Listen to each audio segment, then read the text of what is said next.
seeing it. Hope it's not doing the same thing to me that it did earlier.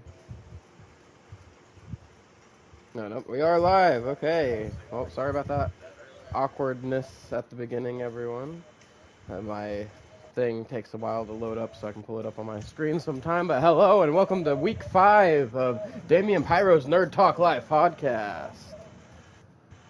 We have special guests here today, Matthew and Mahari. They're going to be our guest hosts. We got some things to break down and talk about. Guys, go ahead and say hi, introduce yourselves, talk a little bit about yourself while I finish setting this up.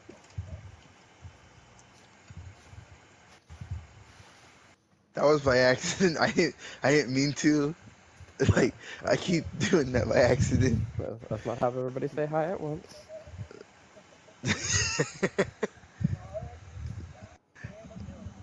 It was by accident. Shut up, Matthew, before I come over there and start beating the brakes off you. Hey. Keep it Bro, civil, we're you doing two. no damage. Hey, hi, hello. I'm here again. What's up? How you doing? Yes, cheer for me. Yes, By the way, I'm in Now photo play. mode, which is why you can see them and me. Yeah, So I can't where you actually at? walk around like they can, but we're just here for some conversations. We're going to get some nerd talk going Yeah, on, you know. yeah. I'm jumping around. Got a I'm few excited. things to talk about. First off, do you two have anything you wanted to add in here?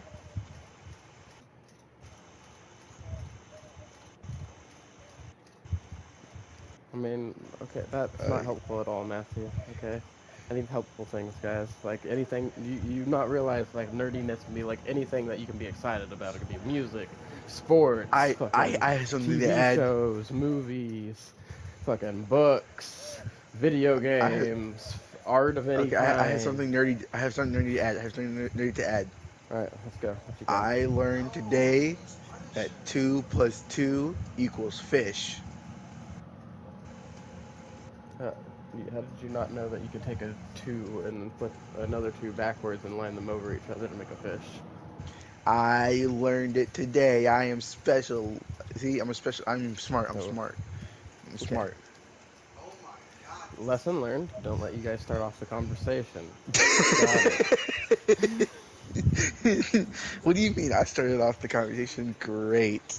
Alright, so first thing on the docket today, I want to talk about something I'm a little bit excited about, and I can't wait for them to get all of the characters. But currently, they have a beta up for interactive skill trees on the Maxroll website. Right? So far, from what I noticed, they only have the Rafa and the Vex skill trees that you can work on, but it does have a note that as soon as they get them available, they will have Amon and Harlow's skill trees, as well as the ability to, like, have pieces of gear that you can put in place to, like, kind of set up, like, theory craft builds and stuff like that before the game even comes out, which I think is pretty cool. Do you guys have anything you want to chime in about that? Max roll. Sort of. Yeah. Man, that's so cool. If only I knew what it was about. I don't play Borderlands like that. Okay. No, it's just skill trees, bro. You're literally looking at the skills, what they can do, and they give you the skill points that you'll have available up to the starting max level of the game for you to be able to theory craft you a build.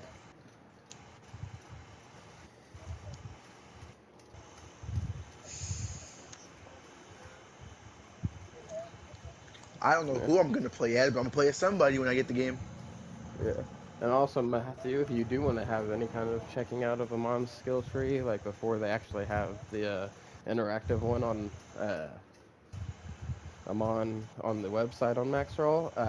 Was it, I believe Moxie has a video currently out right now where he breaks down the entire skill tree after going through multiple videos and finding every translation of every skill through all 3 skill trees.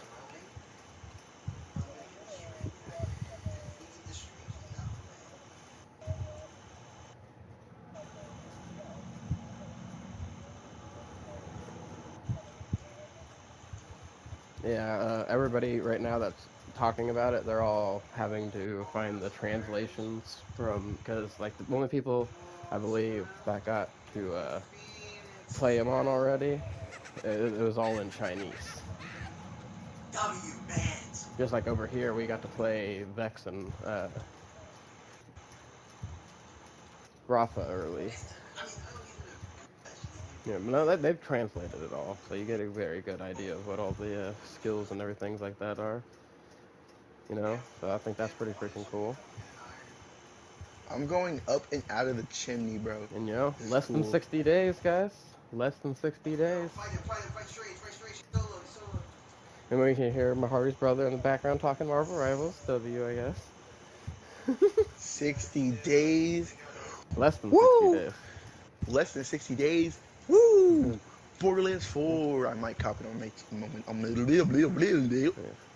paycheck. definitely be playing it upon release. Speaking of Borderlands 4, I have a little new information I'd like to add. You know, besides like we have confirmed some returning legendaries, we haven't confirmed that there will be legendary, of course, ordnance, which is the thing replacing grenades for Borderlands 4. Which Mahari, you will luck out on that, considering you've never played any other Borderlands game, so you're not used to how the grenade system worked anyway. And ordnance basically literally works just how spells work. After you use them, they have a cooldown and stuff like that. But ordnance is what is a new slot that they added that's going to replace grenades, but that's going to consist of throwing knives, grenades, rocket launchers, just heavy guns in general. Yeah, bro. From what I can understand, how the throwing knives work is like if you get a kill with the throwing knife, it refunds the cooldown automatically. Yeah. And from what I could see, it looks like they could one-shot most of the smaller mobs if you hit them in the head with the throwing knife. Yeah. So I thought that was pretty cool. I'm going to be trying to branch out and watch more anime now. Like I've been falling behind on like even the animes that I keep up with and stuff. So I'm gonna start, you know, catching up on them and then talking about what I've been catching up on the podcast. Like I need to watch the season 3 of Fire Force that's out already. I need to get caught up on One Piece again because it's been a few weeks. You know, just need to go find anime that I'm behind on in general. Need to finish Dr. Stone. Haven't finished Dr. Stone. I think I'm in like season 3 on that. You know, got a list that I need to start going through. You guys have, I know you don't watch anime. Are there any, but Mahari, are there any new animes you've been excited for trying to watch besides the one that we just watched the first episode about? We're going to talk about that later.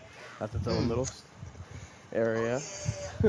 So I definitely cannot wait for like the ending of Fire Force. Oh, yeah. Like I've somewhat read the manga, and it is absolute, absolute cinema. I love it, Yeah.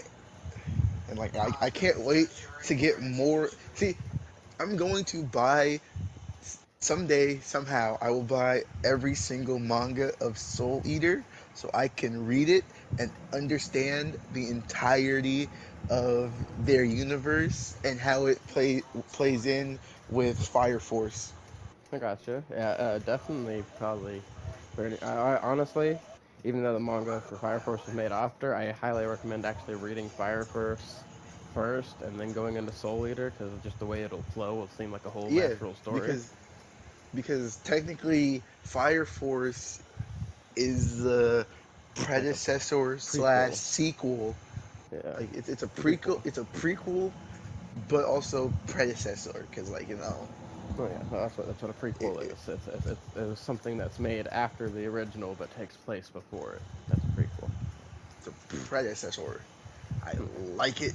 It's amazing. Kind of like Fire Force. here in the Borderlands series, there's something called the pre-sequel, which takes place after 1, so it's a sequel, but it also takes place before Before 2. 3.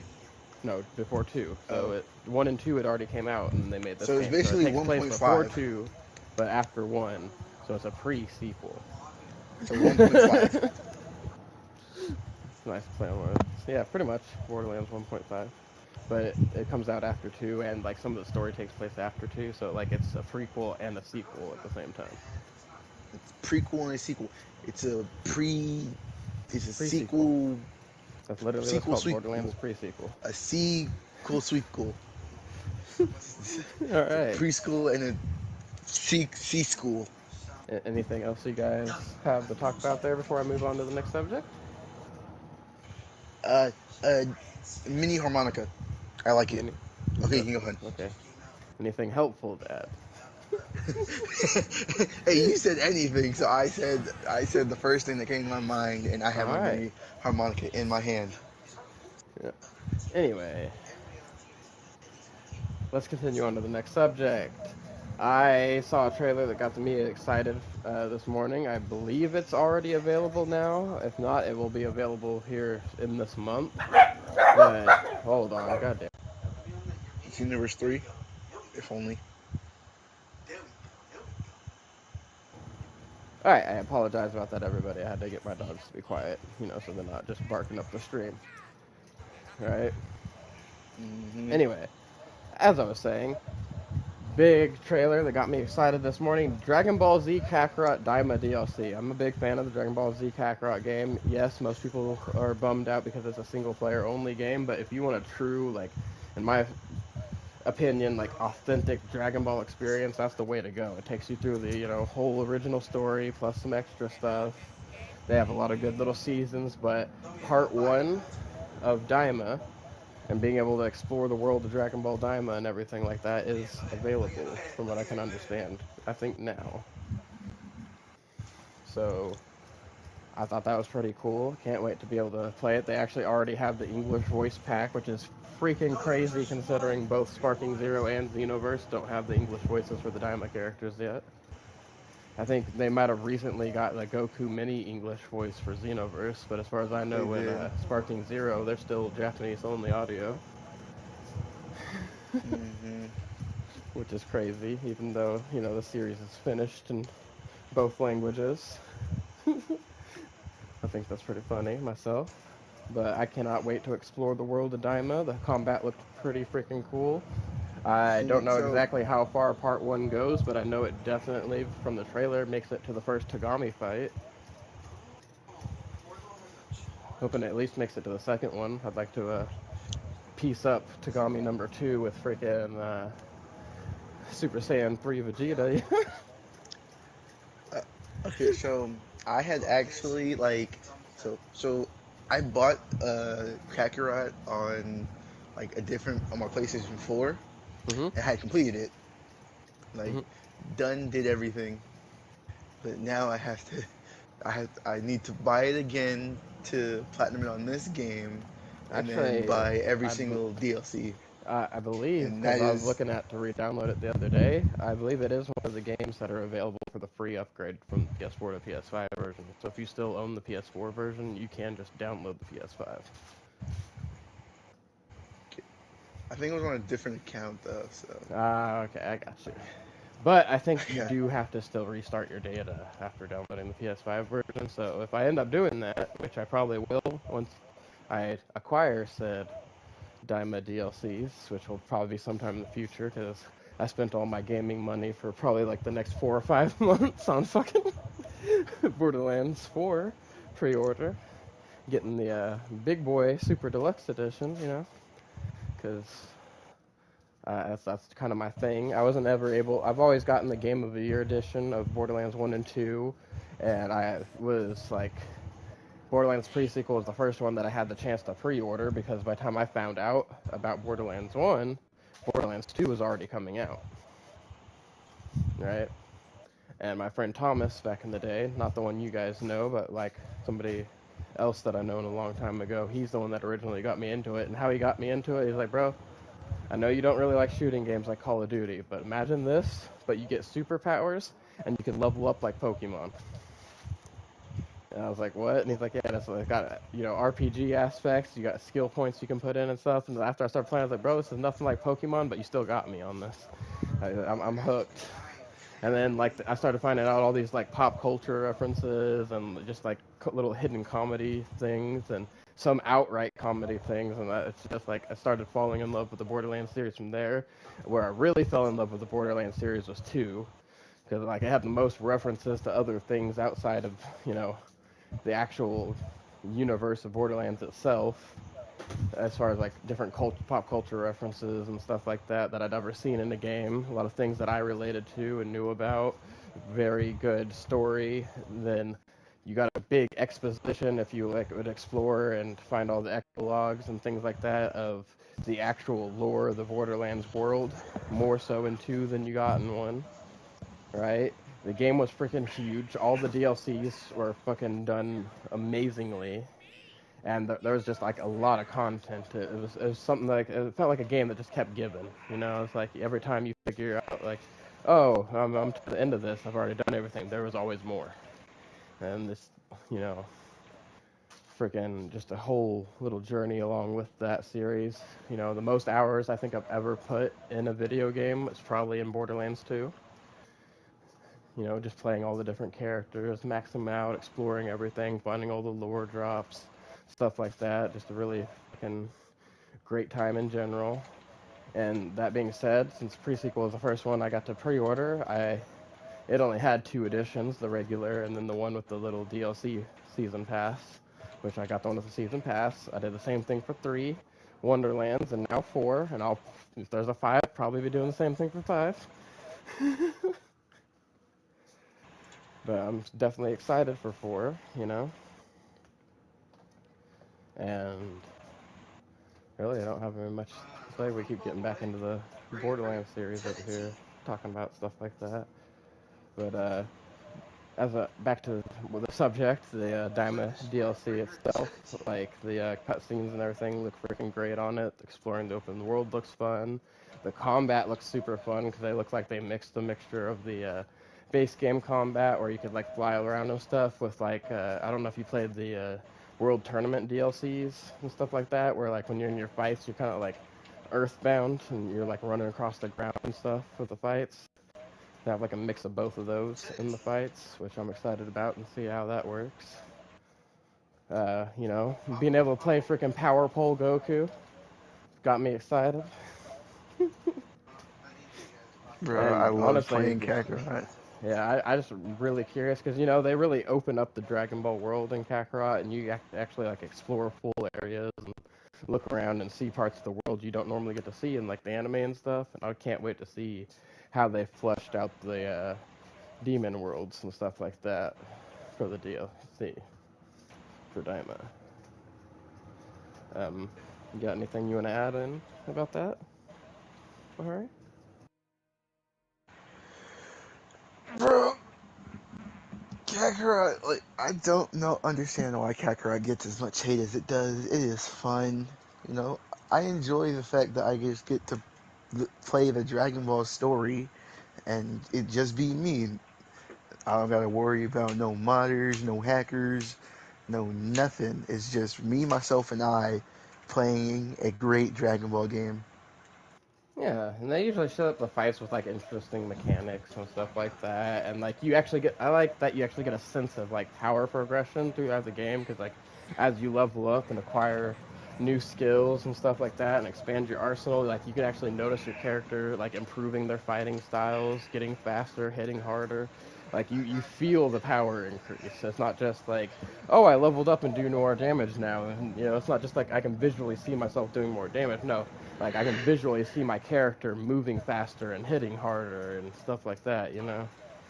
Like you feel the impact of combat throughout the Kakarot game, which I really enjoy that. I'm actually really considering just starting it over and streaming the entire game, Yeah. because it's been a See, and while, like, you know. like, Yeah, it's the OG Dragon Ball story and stuff like that, but dude, the grounded combat. yeah, grounded combat is where it's at. I love that. Because, don't get me wrong, it's fun being able to fly and do the normal combat and Kakarot and everything, but, like, I don't know, there's just, like, a whole new sense of fight feeling when you're having to do the grounded combat and stuff. I can't wait to do the fucking Glorio fight and show them what Goku's all about. You little kid Goku. You got anything else you want to add in before we move on to the next subject? Yes, no, maybe? Camera's on you, Mahari. See, I wish that there were more games that were just like OG Dragon Ball based. Like, dude, I swear that'd be so fun to play. You know, honestly, with all the DLCs and stuff they added to Kakarot, I am a little bit disappointed we didn't get a full-out OG Dragon Ball story. Like, even if they had to do it over multiple DLCs, just like have the arcs come out one at a time, I would have been okay with that. Granted, I I'm was okay still with it too. fully okay with and had a great time playing the 23rd World Martial Arts Tournament DLC. It I still didn't would play have that been one. fun to have the whole, Dragon Ball experience. Yeah, but you didn't really miss out on too much. It is fun. That they did get more heavily into like the grounded combat in that one, right? Because They nobody could did. really fly in that particular series yet, besides like Tien and Chaozu, right? And Piccolo. I But thought other than that, Chaozu like was the only one that could really fly. no, Chaozu and Tien Cause is a crane hermit technique. I thought it was. I thought they just levitated. It was Chaozu who actually could fly. No, Chaozu was psychic, but the crane hermit technique was flight. Okay. Yeah, and then everybody somewhere in between Dragon Ball and Dragon Ball Z off screen learned how to fly. And that makes me like wonder if Tien could fly, he could have saved himself from like that close loss. What do you mean?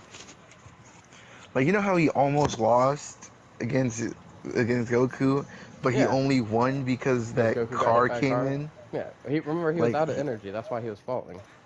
oh It yeah, takes a lot of energy to fly. And Goku done showed him, hey, I can get my ass up there too. Start putting the hands on him. like bro did the smallest little Kamehameha and it almost worked. Yeah. Speaking of Kamehamehas that freaking do some work, Goku doing that Kamehameha with his feet against Piccolo, probably one of my top 10 drafts. Dude, you know what I just realized? Goku unironically helped Tien. Yeah, Because if Goku didn't do the Kamehameha, Tien would have hit the car first.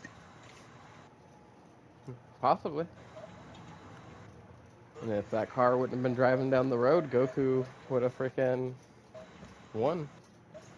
Yeah, Because he was hovering there when he got hit by the car. That slammed him to he the ground. was.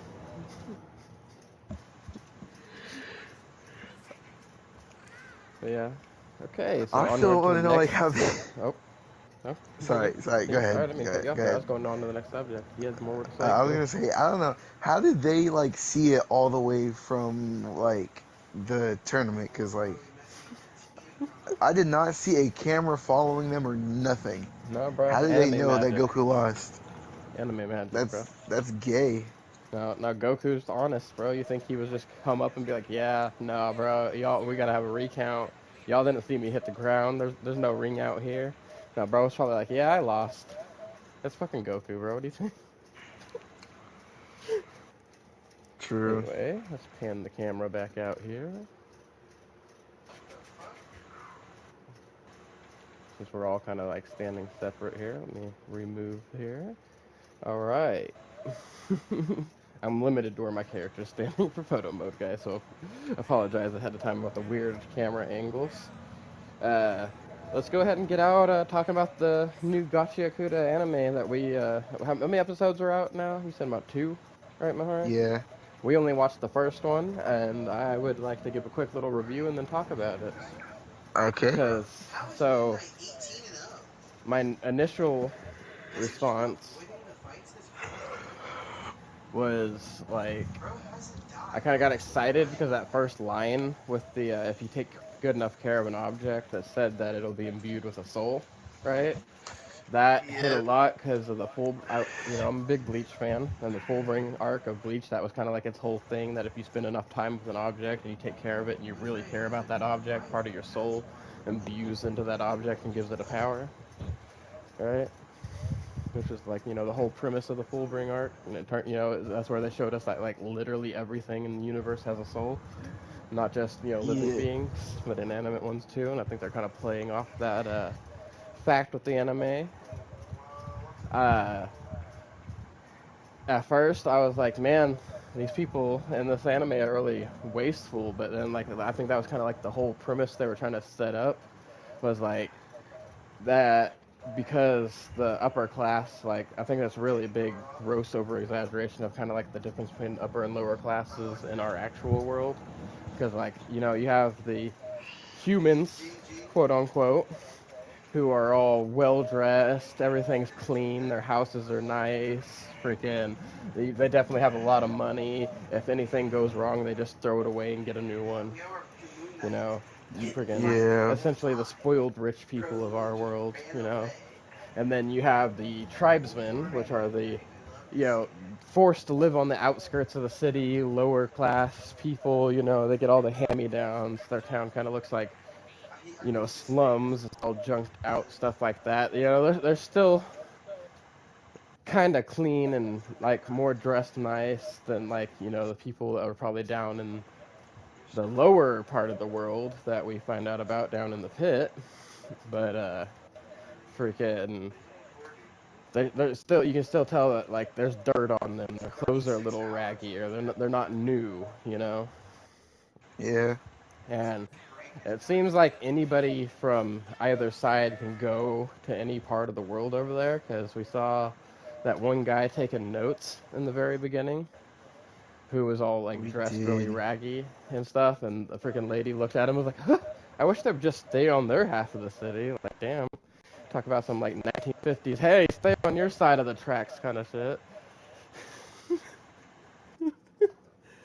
Fucking That reminds is me of the socias crazy. and Greasers, some fucking outsider shit right there. Anyway. Fucking, moving on from that, like, initially, my first thoughts were like, damn, the animation quality is really good in this. From what I was told, this animation studio is the same as, like, Soul Eater and Fire Force and stuff like that. It has a lot of similar animation to that. And then on top of it, I believe the mangaka that did the original manga of that anime is actually the same person that also does Soul Eater and Fire Force as well, right? It is. Which is Big W, because I really enjoy that series as a whole, you know?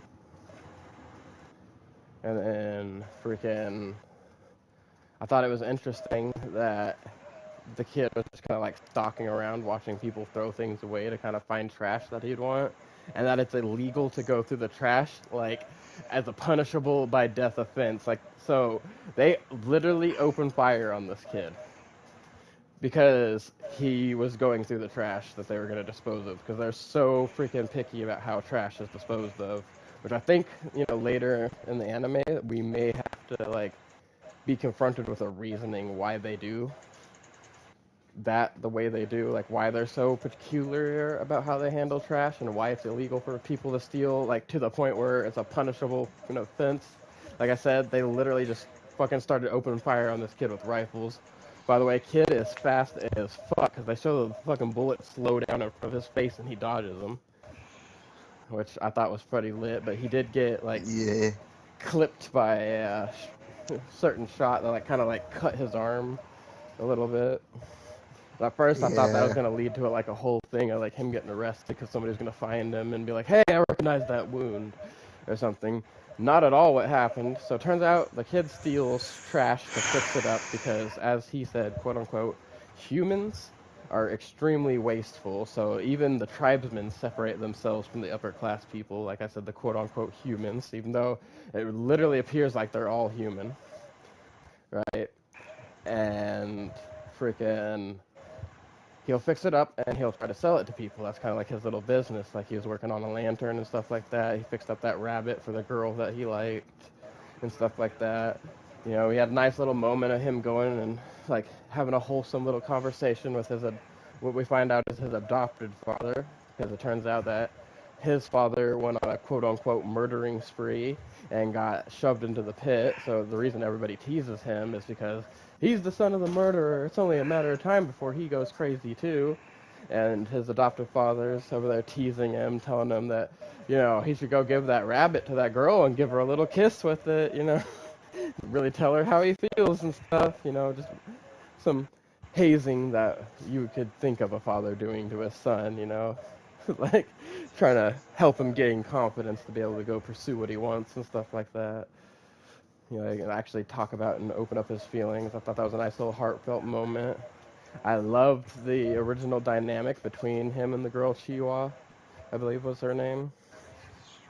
And like the little awkwardness that they had back and forth with each other when he finally gave her the rabbit. And then they hit you Yeah. with a shocker. So he goes home, he's all excited, he's like, oh man, I'm about to brag to my dad about what just happened, and he's probably going to lecture me like, no, you should go back there and tell her with the real words, or something like that. And then he opens the door, you see a flash of his dad being like, oh, hi, and then you see what really happened, where his dad's laying on the fucking floor, while some guy in a creepy mask has straight impaled him through the floor, blood everywhere, masked guy leaves, kid freaks out, goes to try to help his dad, gets covered in blood, and somehow at that exact moment, the fucking cleanliness police over here shows up and didn't even ask questions. They're like, oh, you have blood on you, you're a murderer, throwing your ass in the pit now. Alright? And at first I thought the little girl was going to offend him because she's like, no, that can't be true and stuff like that. But the moment they string him up, she just immediately is like, ah, nah, bro. Like, I'm disappointed. I actually believed in you. Turns out you're really just a murderer. Didn't ask any questions or anything. Just throws his rabbit on the ground, walks off. Like, Bro, that F had me that mad. bitch, first off. I was Dude, so mad. I same. was heated.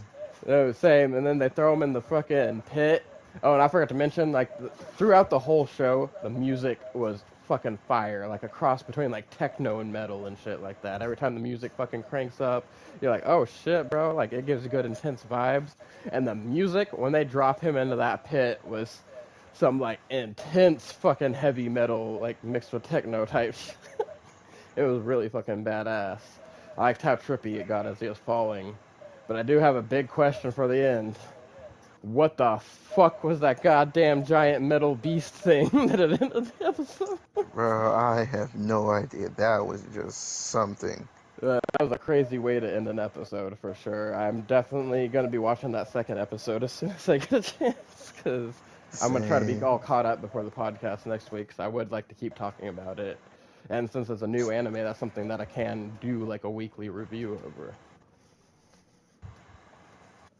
Obviously for next week, since there's already 2 episodes now when we started, I'll probably have to cover 2 episodes next week just to be all caught up. But it's definitely Yeah. worth it. Definitely worth it. It is really freaking good. I highly recommend watching it to anybody out there. If you're somebody that likes to wait for more episodes to come out and of something, you know, there is only 2 out right now, but it's definitely worth checking out those first 2 to decide if you'd want to watch the rest of it whenever it comes out, because shit is pretty intense.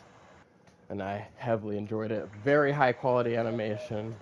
I liked it. It gave me some like more advanced version of the Fire Force animation vibes. Like, if this really is the studio, I feel like they maybe put a little more budget on this anime than they did Fire Force Season 3. But, still excited to watch both, right? Can't wait to get more of it. I do have some theories about the world. Like, for example, I kind of skipped over the fact that when he first went to go talk to his adoptive father. Adoptive father patched up the little cut on his arm and stuff like that, and we got to see why he's always wearing gloves, because his hands are like completely black with all these like red lines and symbols through them, and he has no idea why. So I'm thinking that he says that whenever he's not wearing the gloves, that he's always in like immense pain and stuff like that, and for some reason those gloves make the pain go away. So I'm thinking that his hands have some kind of special powers or something. Maybe like because they like seem to be alluding to being able to like imbue, you know, powers into objects or something like that. Same, bro. I think that's gonna like he's gonna be either multiple people are gonna be able to do that, and his is just gonna be like an extra special kind of that, where like that's gonna be his primary power over other people being able to do stuff. And I think because he has such care for objects and he's able to find the good in certain objects and, take things that people view as trash and fix them up and make them better, I think maybe, like, as a tinkerer, he's probably going to have a good affinity for that. Also, a theory about the world in total, I think it was, like, really like Earth or maybe even be Earth, we're not too sure, we haven't got any lore, still in the first episode. But just from him being down in that trash pit, all the like downed telephone poles and stuff like that look like a on our planet fucking power structure network and stuff like that, for electricity. So I am thinking maybe that the world got too obsessed with throwing garbage away everywhere and like, all these fucking garbage piles spread across the entire world maybe.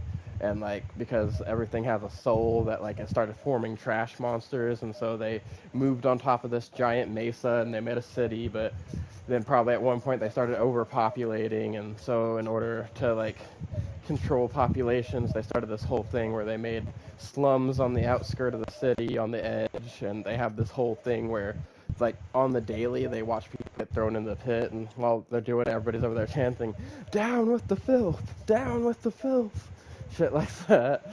Like so I think they have started like a whole cult and stuff up there to kind of like organize and keep humanity going, but at the same time keeping the upper class people as upper class. So they have, people to treat like shit below them and, threaten them, oh, if you don't obey our laws, you get thrown into the pit. Everybody dies in the pit. And it's crazy seeing how it works, but at the same time, when you, like, think highly about it, it's just an over-exaggerated expression of, like, really our real world. Like, you'll see areas where there'll be, like, even cities and stuff where, like, the real center of it's real nice and well kept, but then when you get to, like, the edges, like, there's a lot of ghetto areas and slums and stuff like that where everything's real broke down and cheap and things aren't treated well, and, like, where they try to send what, people with money would call commoners and stuff like that. Bro, it really just grinded my gears was the way that she acted, bro. That really made me mad. I want to see her dead by his hand, and I want the rabbit that she dropped to be right there next to her body, soaking up all the blood, and then get destroyed. I want to see it. I want it to happen. Like, bro, Yeah, I so did not mean that. I meant to Hari's emote. going a little hardcore with Let me that for just sure. get that out the. Let me just get that out the way. Like, holy crap, that sounds super hardcore. First off and first and foremost, Like, bro, bro, like he did damn, not like deserve I don't it. think she did. He did not deserve her doing that. But I also think maybe like there might have been some misunderstanding. Like maybe she freaking walked away because she couldn't see it happening, and she was like trying to tell herself that it wasn't real, like that's not really happening, and maybe like there might be some misunderstanding that can get cleared up later, I right? don't care. I want her dead. I hope she dies. Until I see some character growth from her right now, I want her dead. All Genuinely. right, I want her to die.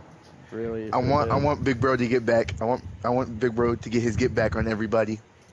Yeah. Yeah, he Slide did back, tell everybody as they're throwing him down, I will kill you. bro. Slide back for your mans, bro. Slide back for your mans. Your mans did not deserve it.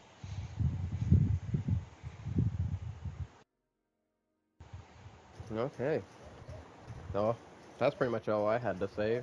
Got my theories out and stuff like that. I can't wait for more. Hopefully some of my theories are true. Can't wait to see what happens in episode 2. We didn't really see any combat in it, but I did see a short. That's the real whole reason I wanted to start this anime and start covering it, from a man called Classic D Man on YouTube. I don't know if you guys ever seen him. He's pretty cool. He talks about like usually people pay him to like give his opinions on things, or like they'll Wait, come hold up up. with like these versus scenarios and have him talk about it, and he'll like make little videos on it and stuff like that. But he talked about how there was fairly cool looking anime fights in the series. So I'm guessing since there's only 2 episodes out currently that the fighting happens in the second one, so we'll definitely have to Okay, check okay. that out. I have a question. I have a question. I have a question. Does the guy have afros, a beard, and does he wear glasses? Yeah, yeah, Is he black? yeah, son. It's I fucking watch cool him. as fuck. I watch him. Yeah, I watch him. same. fame. And it always starts off his videos with, "It's about that time, folks." Yeah, him. Yep. I enjoy all of his Yeah, videos. yeah, bro's pretty fucking cool, man. Yeah. So, like, whenever he started talking about it, he's like, "Yeah, I'll fucking check that out. I hadn't even heard of it." And literally, as soon as I saw that short, I get on Crunchyroll, and it's the first anime they recommend to me. It's like, bro, they're listening. Bro, the FBI, they're listening, and this time we want them to listen. I want them to hear me say I love this anime and to get more out. Like, quick, fast, and in a hurry, I swear to it. I Right? stand by it. You got anything else you want to add before we move on to the next subject? Next one's gonna be pretty quick. Uh, Don't really have much to say on it. Windbreaker is great. Everybody should watch Windbreaker if you like fighting. Yeah, no, It Windbreaker's doesn't pretty have good. great story. Like, the story is Oh, like, but the fighting is amazing. People get jumped, and sometimes it works, sometimes it doesn't. I've seen bits of But season one, but I heard season two had actually like more like story and yeah, world season 2 has building and more stuff. story. It does. Yeah, so it's probably just still growing. They had to get the fights out to get people hooked in, and then they hit you with the story, and then they go back to the fights and they hit you with a little more story. I'm It's a currently good on setup. like episode 25 of season 2. So bro's been hitting it, gassing it up. I And now, have. I will Matthew, I know tell. you don't watch any anime or anything like that, but like if there's any like TV shows or anything you want to talk about, like we still add those in. It's Yeah, still nerdy stuff. Get you some exposition here, man. he's been I know so you're kind of just quiet. stuck over there. Well, it's because he didn't have anything to add to the conversation because he doesn't watch Oh any. yeah, true. You should.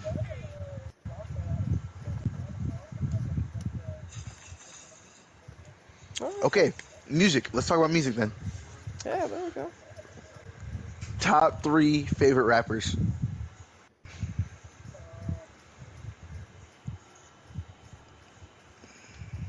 Good question. Nah, that's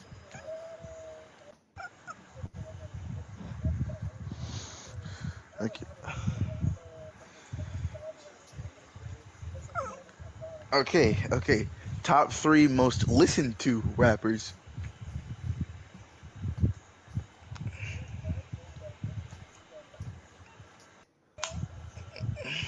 uh, for me it would be top three most listened to would probably be Tech Nine, Chris Webby, and freaking Dizzy, right? But my top three Bro. favorite would just take Chris Webby out of the thing and Dizzy right out and add in Eminem and freaking Chris Catholic. Yeah, my top 3 most listened to is Eminem, Tentacion, or Temptation, how you pronounce it, and Kendrick Lamar. And for my favorite, take out XX and Kendrick Lamar and put in Tupac and E40. Oh yeah, no, Tupac's freaking pretty good too. I also really like Busta Rhymes and Oh, freaking Busta Rhymes is so great. bro. I loved him when he did the "Look at Me Now" with Chris Brown. It was so Yeah, gas. yeah. Fucking LL Cool J, bro. Have you heard that newer song with him and him? Bro goes fucking off on Ah, that song. uh, If you haven't, a definitely after this song I've been podcast, listen to that shit, bro. I believe it's called Murdergram. okay. A song that you need to listen to with Eminem in it is called "Homicide" I've with already heard it. Logic. Have you heard of Everyday with? Hmm? Have you heard of his Everyday? Every Day by Logic. Yeah. Yeah, yeah. I listen to a lot of Oh Logic. my god, dude, I love his Everyday, bro. It's dude, I play it every single time I'm off. Like whenever I'm off or getting off of work, I play it. Oh yeah. Like Uh, literally, I was listening to it today as I was leaving work. Freaking another rapper I listen to a lot of is Dax. I don't know if you know who that is. Yeah, I listen to a lot of that. See, Chris Webby, I really like him because, like, yeah, he has a lot of songs about drugs, but he also has, like, a lot of nerd references and stuff like that. Like, I really love his God of War song. His first song that, like, I listened to that I was like, oh, shit, dude, I fuck with this guy was Rookie of the Year. Bro, as soon as he dropped the line about Ocarina of Time, I was like, all right, bro, I can fuck with this. Bro, I like freaking Apollo Fresh, his freaking JoJo pose. Oh It yeah. was so good. Yeah. Like it had no reason to hit that good, but it did hit. Oh, speaking of new songs, did you fucking listen to that song I recommended for you with the fucking Yoda with Tech Nine had Lil Wayne in it? It just has Nah, I Lil don't Wayne think I doing the hook, but did. it's just mostly Tech Nine because the album he's doing, he's dropping a solo album that's like his origin story and stuff like that. So like he's the only one that has verses in it, but freaking he has Lil Wayne coming in for the hook.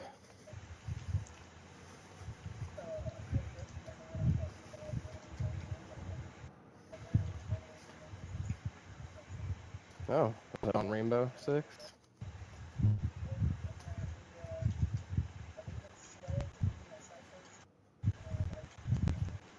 Oh, that's pretty cool. I've never played Rainbow Six Siege, so I don't know who those characters are, but that's cool stuff.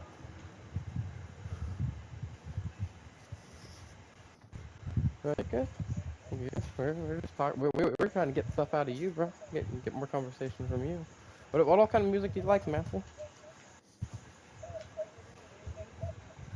Okay, I Okay, still now fuck with some country. I fuck with all yeah. kinds of music, but I can also understand why. So,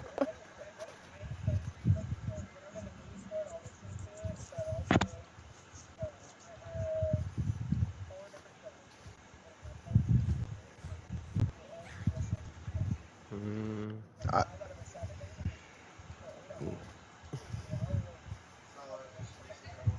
I only like you just three associate country country music songs. with work. You want to hear my country playlist? It only has like three. It has three songs. It has where is it? Geez, why is it taking so long to find this different playlist? Okay, it's not in here. Is it? Is it in? I think it might be in here. Okay, I'll just tell you what it is. So it is Cowboy Gangster. It is My Truck, great song. And then this and there's another song by Connor Price. I don't know if you know who that is, Yeah, I know but Connor Prices. he's a great guy, and it's going down. It's a great song. I I've like heard to that. listen to it. I've heard that song. I have no idea what those other two songs are, but I've heard that last time. You haven't heard of Cowboy Gangster or My Truck? No, bro. I'm no, never heard of. Oh, bro, you gotta I listen don't. to those. Are those newer country? Because most of the country I listen to is a lot of older country stuff that my grandpa and stuff listen to, like fucking Yeah, Hank no, Williams it's and a shit like that. it's a little older. Cowboy Gangster was came out in September 23rd, 2021, and Cowboy Gangster came out So, September 28th, put it in 2019. retrospect for you. Anything after 2007 was new country for Okay, yeah, so new country, new country. me. Yeah. Okay. It- oh yeah, yeah, born in He's 1855. literally born in the early 90s. You quit right now. Quit it right now. Nah, bro, 1855. Oh, Also, 200-year-old man. what is up, B Gamer? I am so sorry that I didn't say anything whenever you got in here. How could you treat B Gamer like that?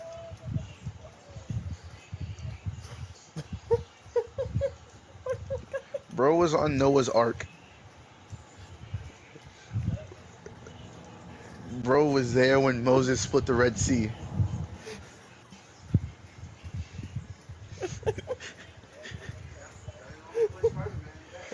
Cold and then really hot and then cold again. I think he sneezed and caused the Big Bang.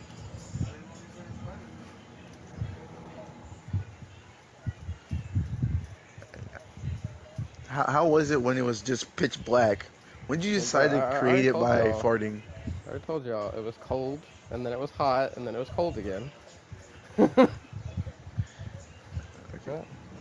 See, Well, I imagined up everything, and then I fucking, you guys were We're, both close, so I snarted. I farted and sneezed at the same time. In both directions, fucking full coverage, blasted out the universe. And okay.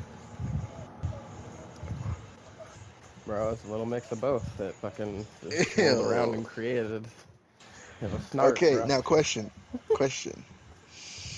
Were you the one that sent the asteroids to kill the dinosaurs, and why? No, bro, so, no, bro, He was the asteroid. bro, that was an Oh accident. yeah, First true. off, I really like Nah, dinosaurs, bro. and Bro flicked earwax at it, and then it accidentally killed all the dinosaurs.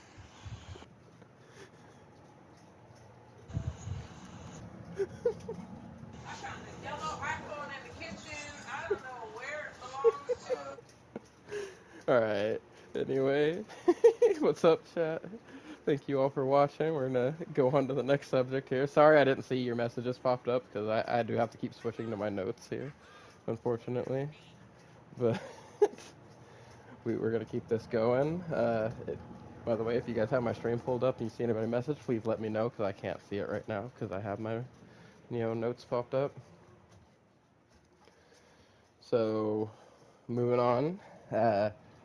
Thomas told me last night that he's actually going to buy me the game Power World next month after he gets his bonus or whatever. Because I guess he's been doing good with sales and stuff. I told him he didn't have to do that, but he insists. So I'll be able to stream that soon. That's pretty much it. That's the whole news there. Yeah, I don't think it'll work that far. Like that's a big gas price difference. And also, bro's my other best friend, man. Right?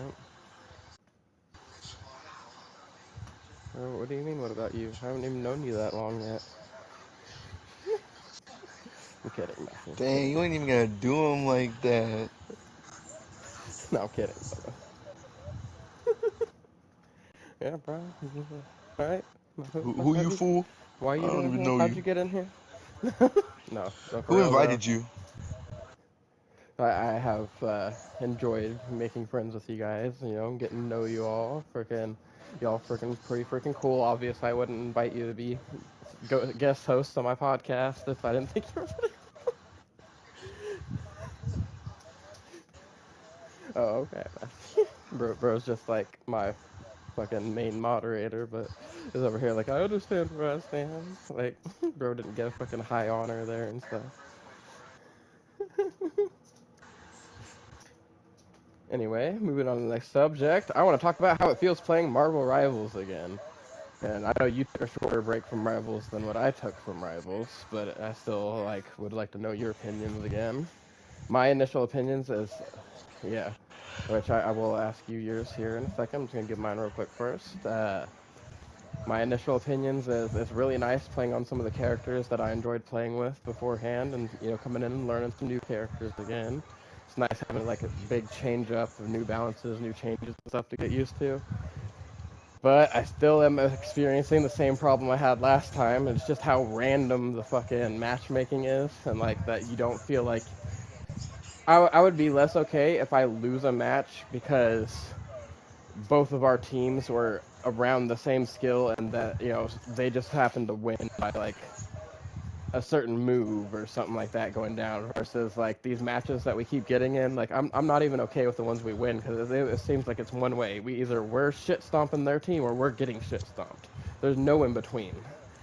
And I've only like since I played I've maybe had 2 or 3 matches that were super close. That was like, man, that was a good match. I fucking wouldn't have cared if I won or lost that. Yeah, And that's then true. having like people that play like they're absolutely throwing. Oh, what did B Gamer say? Hey, That was four all and a right. half hours I don't care about. No, boy. Oh, bro, you Yeah, be nice. okay. All right. Really And nice. also, if I'm still on, I'm down. By the way, I'll we be can on. play Shoot. some rivals later. Freaking I did get pretty mad at it this morning, but to be fair, I think I was less mad at the game and more mad about like other stuff that I had going on at the time, and that just kind of like bled into the game. And yeah, no, I was quite pissed off. Right? You was No, upset. no, it wasn't even just like it was a combination of things. It was all the stuff going on here in my real life, on top of the fact that like we lost some matches we shouldn't have lost. Like our team started off doing really fucking good, and then all of a sudden they just fucking forgot how to play. It seemed like, and like I was fucking working my ass off in all of those matches just for like shit results. I was fucking pissed off. How do you think But I feel when we lose some of those times for something dumb? yeah, no, for real though. And you know, and it's probably even more frustrating for you because you're also still learning the game. Because so you know, it's like fuck, man, I should have known that or something. It's like fuck, I didn't know about that. Hell, I learned It's a something new struggle. fucking yesterday. All right, like I knew What Cap could happened? reflect projectiles back. I did not know he could reflect Mantis's sleep back at her. And I was getting cornered as Mantis by a Cap, so I fucking threw my sleep at him, and he fucking blocked and sent it back to me. And then just left me Man, there. I honestly thought he was gonna beat my ass after that, but he fucking reflected the sleep at me, and then just left me there. Like, nah, bitch, ain't nobody gonna find you over here.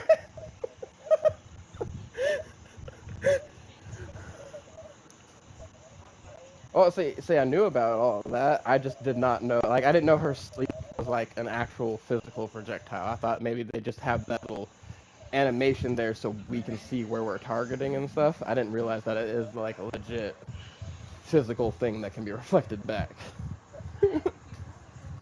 So now I know.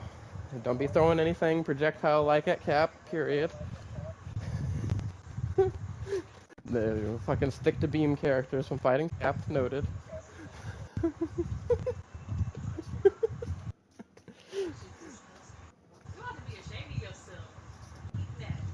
Hey, and also W, learning,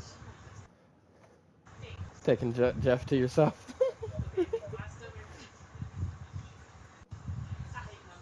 Yeah, he is still a good character, and I like the new rework for Jeff because it does kind of force people to actually play strategist with Jeff instead of just going straight up DPS Jeff. Although I do miss being DPS Jeff. I used to fucking tear up I those do. back lines. People still go DPS Jeff.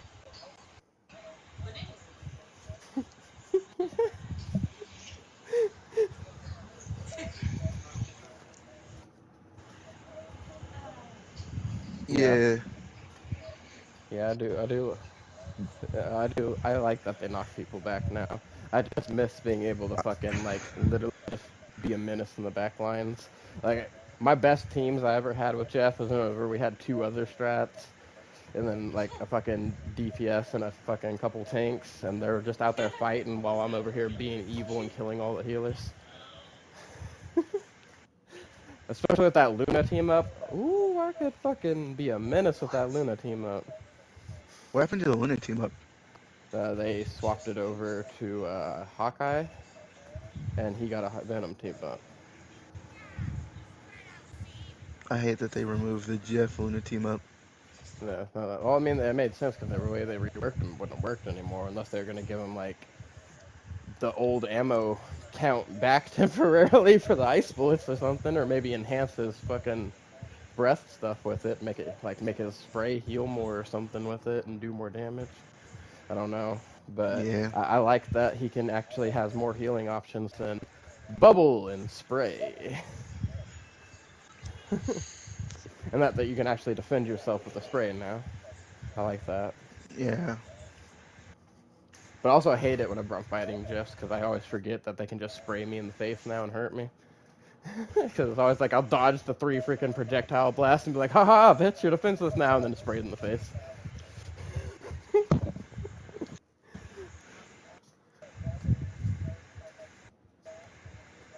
Yeah. No, that shit did get annoying. And as somebody who is a fucking Lord Jeff, I can see why that'd be so fucking frustrating, because there were times where I did feel like I was invincible as Jeff. Like, if you killed me as Jeff, I was like, fuck, good job, fuck, man. 'Cause I was fucking so hard to kill.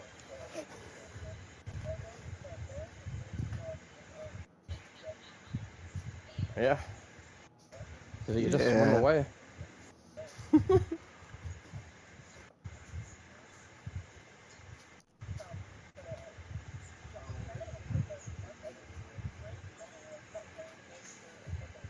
Yeah, and like I said, that was a week shorter than what I took a rig for.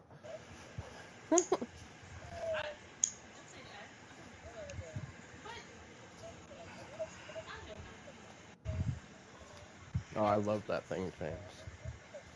Fucking live in that thing change. That's my fucking favorite thing about the thing now. Is the fact that I can just hold my L2 and partway through just fucking hit square and leap across the fucking map and just BAM! Haymaker, bitch. You gonna run away from me? Haymaker. Nah, flying haymaker, bitch. You ain't running. Ain't nobody running from the thing no more. It's just a little annoying that we can't spit the thing now as Jeff. Yeah, you can. No, I I mean mean, he doesn't go as far as everybody else, he's so never we gotta gone kind as of like, far as everybody else. Bro's always been heavy when you spit him. You gotta spit him straight down yeah, over a ledge. I know. I'm saying like it used to be further than it is now. Yeah. Yes, it But is. you also I have to specifically account remember it into used to the be fact further. that if you spit Yeah. somebody, Yes, it was. no, it literally hasn't changed. How? He has not had that ability since the game. Oh, they changed it up a little bit. It used to be worse than it is now.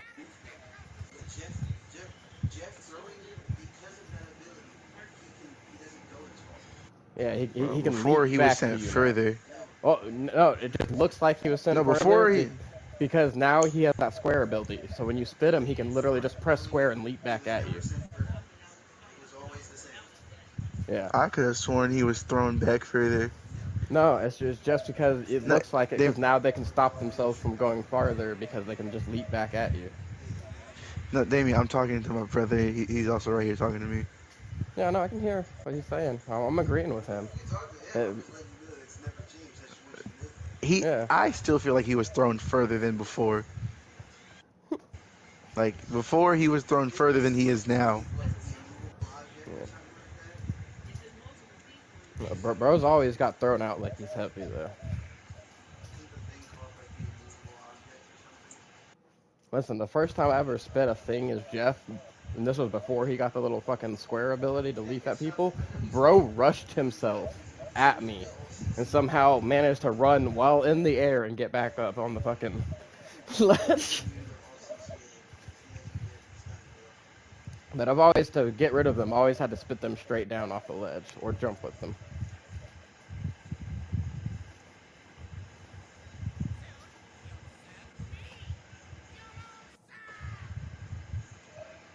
So how did it go going into quick play earlier? And yeah, that's pretty much how Jeff goes now, B Gamer. It's just like a background healing DPS, pretty much.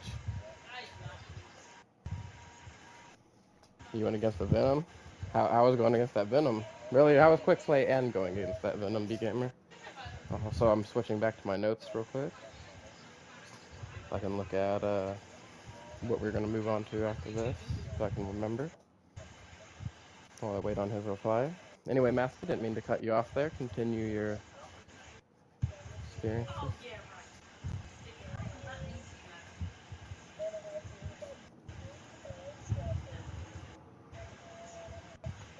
You guys, you guys keep hearing him complain about this. Just want to point it out. It was his idea.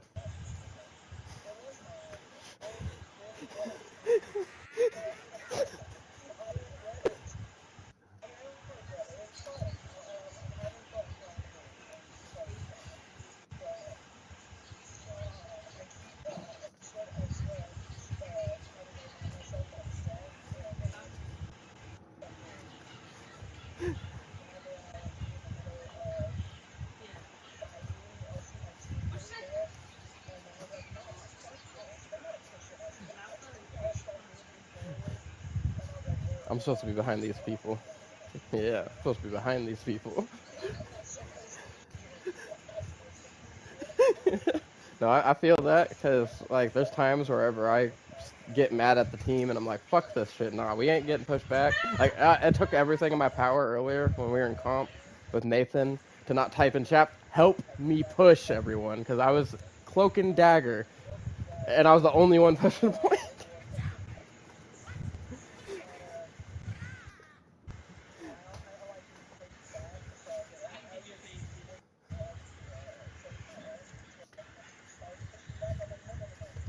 No, we're staying here.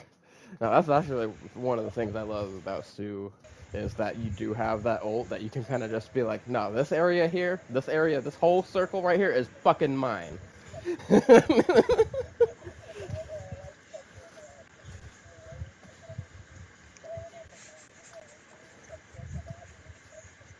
Yeah, or pulling people into hazards and other people's ults.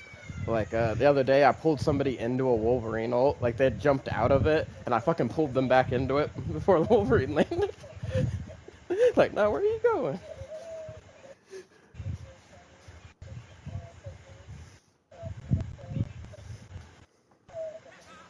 Mm-hmm.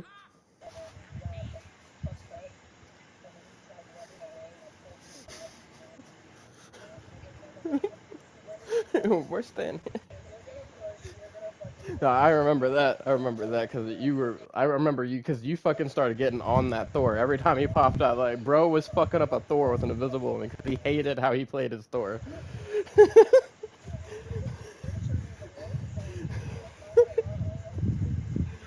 Honestly, I think if you would stick to grinding him out, I think you would have already been Lord Thor by now. Cause you're a really good Thor.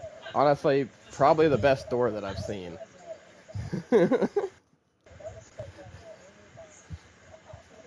Oh yeah, that could be said, but I'm talking about like with some speed, like because you're really good with Thor. I think you could knock out all his requirements like a lot faster than most people could.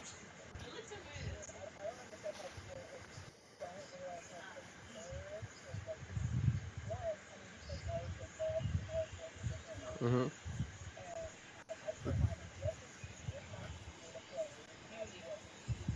Yeah.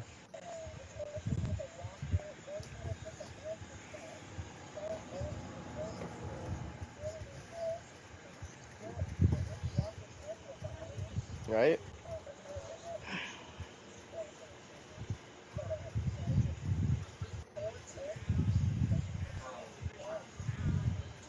Yeah. Speaking of things that are new, I am loving that new Wolverine Phoenix team up. Right. Yeah. Although to be fair, there have been moments where I've been fighting. Like yesterday, we were in a match. I didn't even realize that my Phoenix swapped off. I was still doing just as good.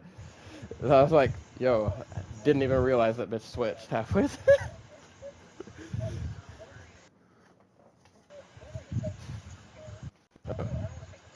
Oh, no, he is.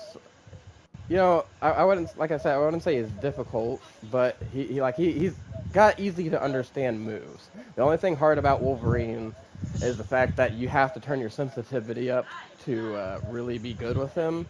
And I can see how having that high sensitivity can mess with a lot of people because there are people that can't handle that high sensitivity. Yeah.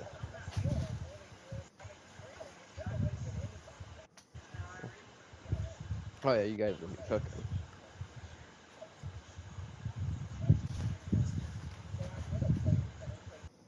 Yeah, yeah. So honestly, Mahari's brother is a pretty good Black Widow player too. I saw he had Lord Black Widow. I don't I know if you've need seen any of those. Yeah, I need a lord. you need Lord. You just gotta play more, bro. What are you level 15 now?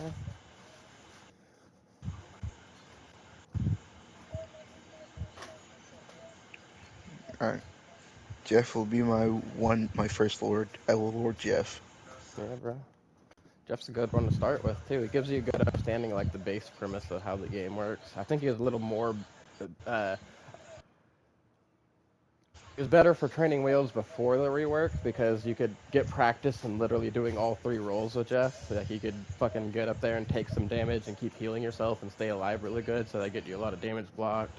You could heal with Jeff, which would get you really good practice for hitting people that are moving really fast and stuff like that, and being able to change your aim up really well, and where to place your bubbles, and like think about the strategist aspect of being a strategist. And you could also practice being a DPS because you could light them up with that freaking L2 and just keep pop, pop, pop. You get them headshots in, help you work on your aim, help you make sure you're starting to get headshots in.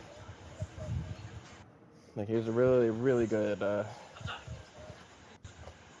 starting character. Also, he won his first game in quick play, he said, and the second was close, but they lost.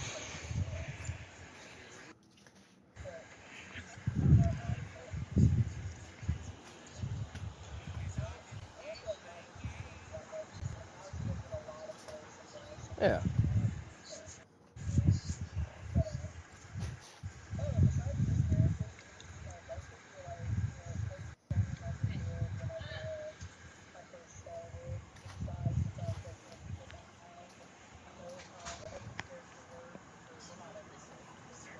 Yeah. Yeah. Or how to counter them and who to switch to counter certain characters, which is something that like I really like. Now, I am a person who's willing to switch in combat, but I do try to like work as well with the character I'm on as possible. But I do also understand that like certain characters are like hard counters for other certain characters. Like for example, Human Torch is a really good counter for Loki because he can throw those fireballs down on his clones and stuff like that, which will help feed up his ult really quickly and stuff like that. And really anybody that has like beams and stuff like that where they have to build up damage, Wolverine, Emma, stuff like that, they're pretty decent counters for Loki because they can build up their power off of his clones. So then you can really think about how you position those as Loki and stuff like that. Or, for example, Cloak and Dagger and Jeff, a big fucking hard counter for the two of them is Penny. A lot of people don't think about that, that those mines can stop both of their ults. You know, and that's something actually when I first started playing Jeff, and something that I will warn you for now, Mahari, never try to ult Penny while she's near her nest. Never try to ult Penny near her nest with Jeff. And it will not work out for you. You will swallow her, and you'll feel good, and you'll be like, yeah, I got her, and then you're going to instantly explode, and she's going to be free. It will happen literally every single time you try to ult a Penny while she's standing in her nest. You need to make sure that nest is destroyed before you ult her. Okay. And a good Penny will still, like, even if you destroy the nest, throw mines down at their feet to be ready for you to ult them, so you can still get blown up by those mines.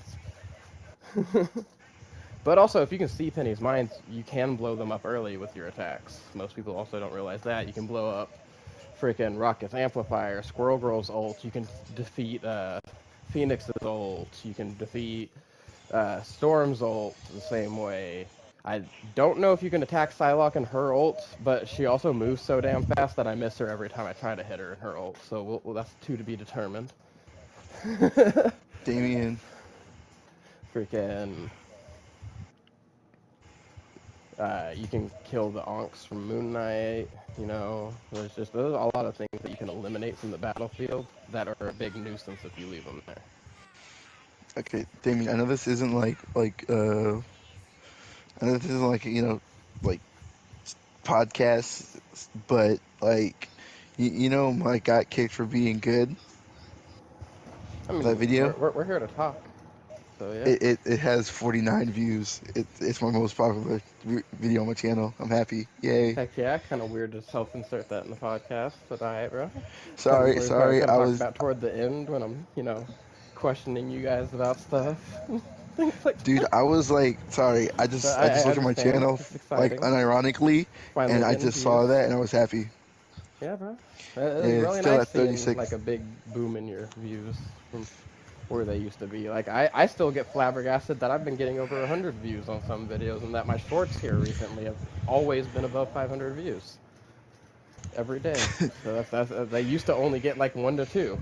So that's nice watching that growth. I understand. And mine aren't even that crazy because there's people out there getting fucking anywhere from thousands to millions of views within like the first 10 seconds of loading a video.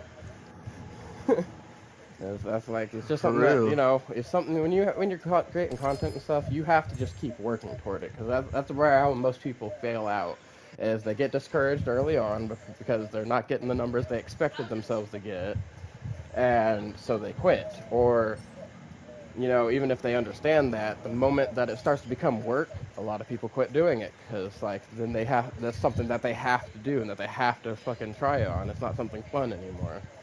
And I've never came in with the aspect that of an idea that it was going to be fun. I have treated it like work since I started. So I know I don't have to worry about that myself. So how I'm able to keep on going.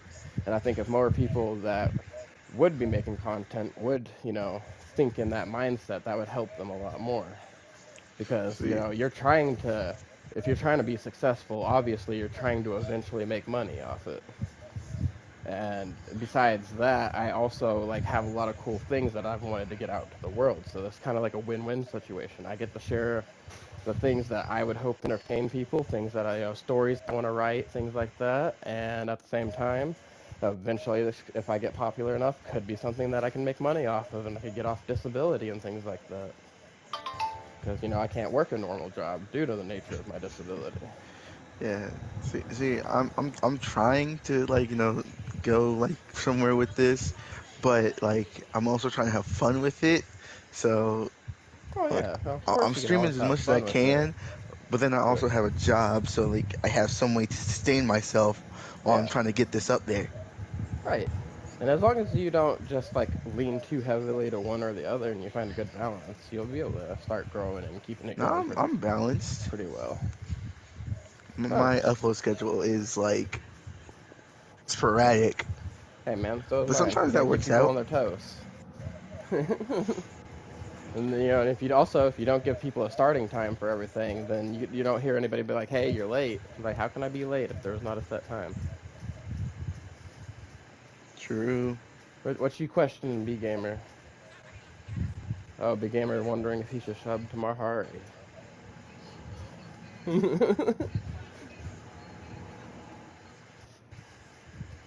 And that is up to you, B gamer.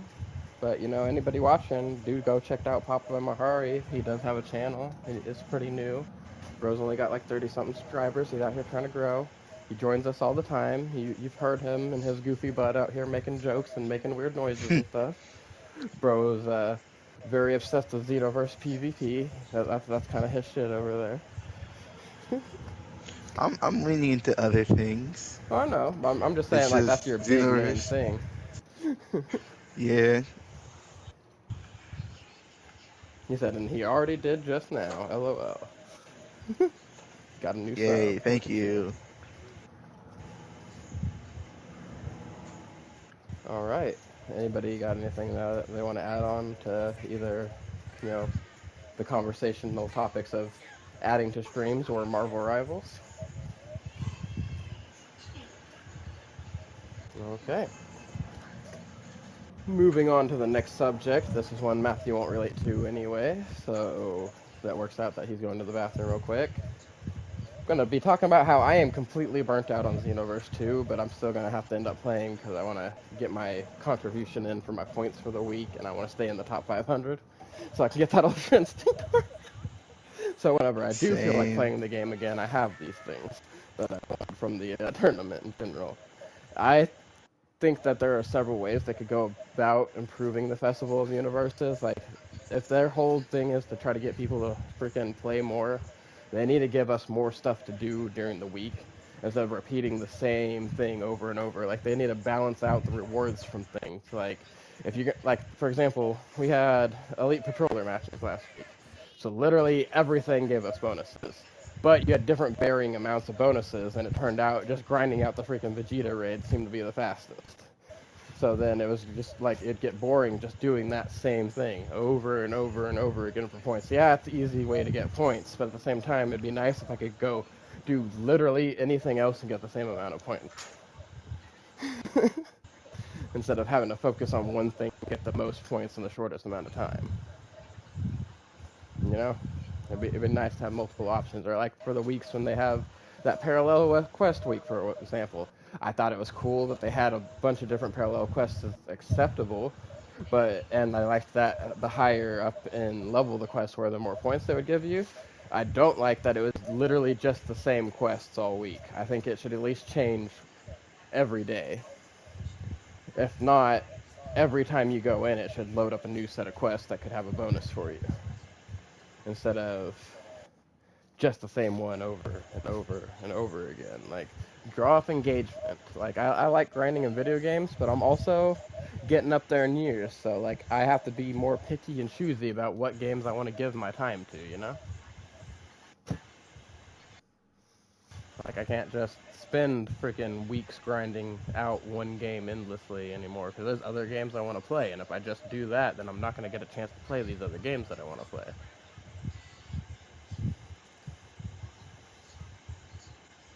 But other than that, you know, I do have fun with Xenoverse 2. I can't wait till I can just come on the game casually again and just, like, start unlocking stuff and not have to worry about what am I having to grind out today forever and ever and ever. True. And I would like to get to a point where I can start, like, I don't want to go real heavy in the PvP because, like, the big things you listed earlier, freaking hackers and modders and freaking people that just have, like, really cheesy, cheap tactics that they use and stuff like that. Like, that's no fun to me. Like, I like just testing raw skill against raw skill. I don't want to have a loss because I was fucking working my ass off fighting somebody, but they just had fucking more health and all that shit and some bullshit fucking, like, super armor tactics and shit like that. I I can That teach you takes how the to fun get. out. I know I can. that you can teach me how to do all that shit, and that I don't have a problem with, learning all that shit. I just have a problem with the fact that I have to learn that shit to be able to do player versus I mean, player. You know what I you don't mean? have. Like, No, I'm not saying. No, no.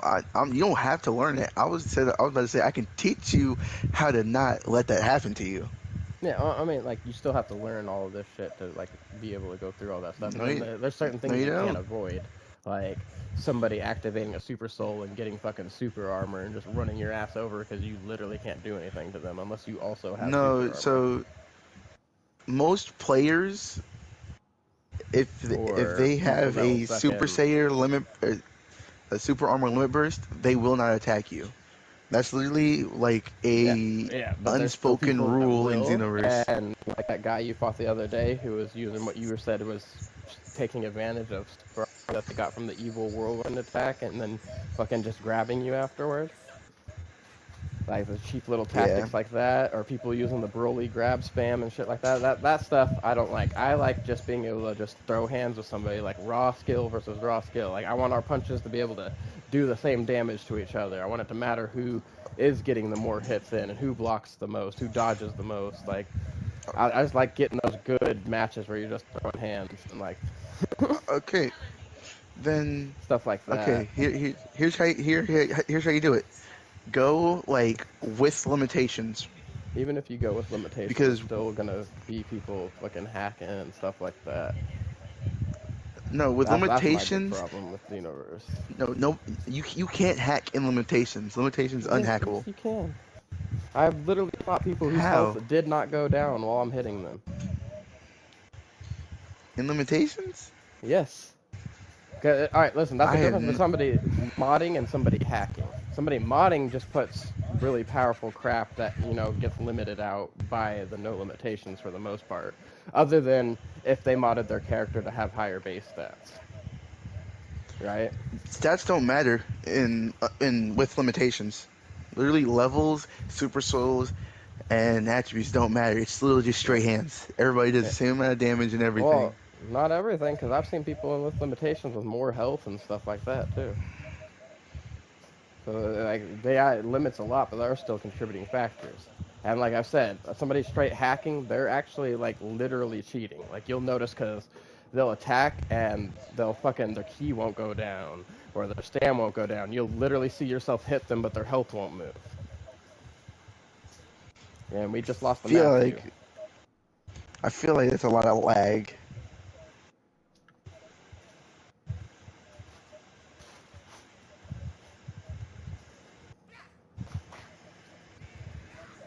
Bro's about to go abuse freaking Destiny glitches. Hopefully you don't get reported or caught freaking.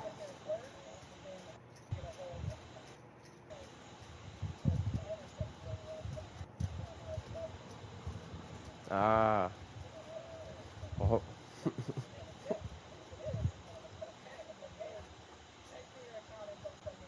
yeah, he's doing yard work right now, so I don't know if he'd be available for that. That's the whole reason he couldn't be on the podcast, is because he had to freaking trim down their yard and everything. And he sent me a video. He had a lot left to do.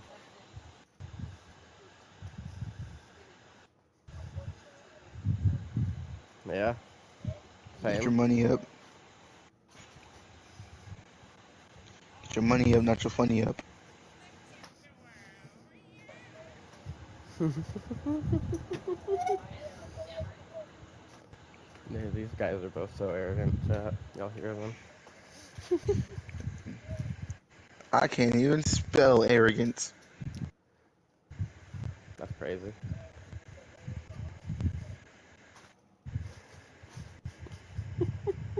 Is that how you really spell it? Close, but no.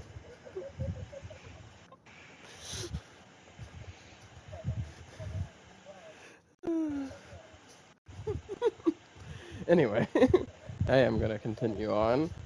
So I do like that how when playing certain games, like for example, those times that we were all grinding out on Xenoverse 2 and stuff like that, like even though that's something that's boring as shit, we could still have conversations with each other and things like that, that we could like keep it going, making it enough time. It's just something I've realized over the time of my life that like just being able to play games with friends just makes it more fun because you guys, it makes the hyped moments even more hype because you got people to enjoy it with, but then it even makes the boring moments hype because you have people to break the silence with and keep it entertaining.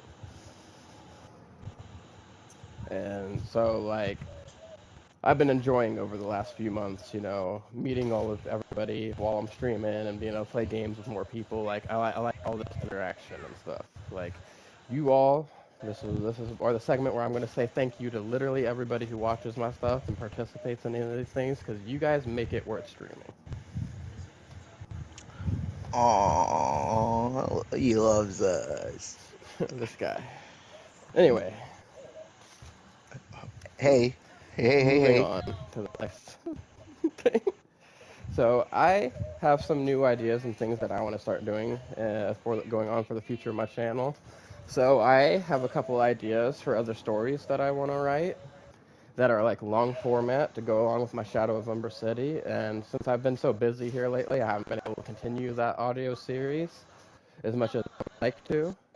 So I think for my next two series, instead of setting them up with all the sound effects and stuff like I am for Shadow of Umber City, I actually just want to do like little storyteller, you know, live streams where like I'm just sitting here telling you guys a story, reading the things that I've been writing and stuff like that. Because like I have so many more ideas than other than just the stuff that I'm working on, and I could start cranking out little short stories and stuff like that to entertain people with and kind of fill the space until I can start more heavily working on the other stuff that I've been working on again and being able to get it out there because I am very disappointed that I've yet to get a moment to where I could actually just sit down.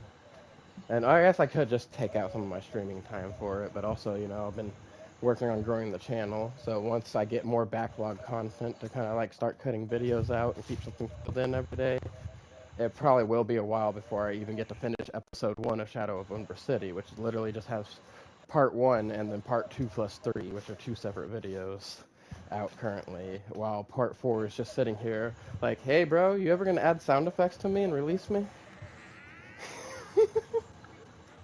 Which part 4 is the finale of episode 1.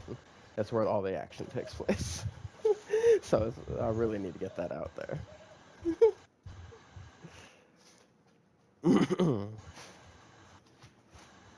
So I'm going to be doing more of that on the channel going forward. So people can see these crazy stories and stuff that I have that I literally spend most of my time. Like, if you guys ever just notice me stop talking, I like zone out.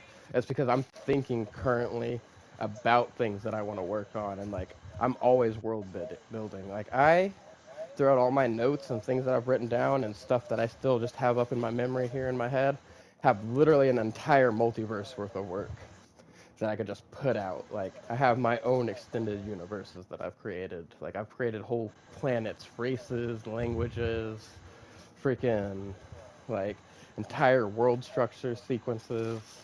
Like, this is just something that I do. I have a very highly active imagination. Like, I literally can't stop myself from thinking about stuff like this, which is why I got into writing in the first place. And so I can get all of that out. But now, in my older years, I'm starting to think that maybe I should have started putting this stuff out sooner and started trying to get stuff published, because now I'm having to work twice as hard to be able to get my stuff out there before, I get too old. I'm gonna be out here like fucking the guy writing Game of Thrones, where people have been waiting fucking years for him to finish one book. That's funny. You know? What's up?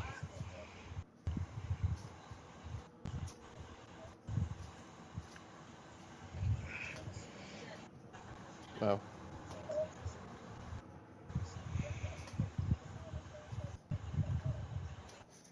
No.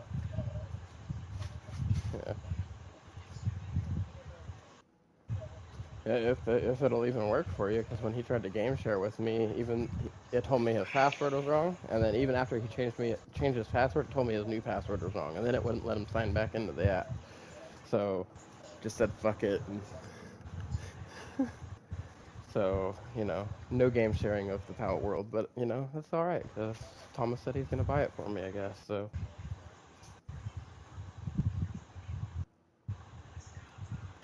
also, Mahari, Yes.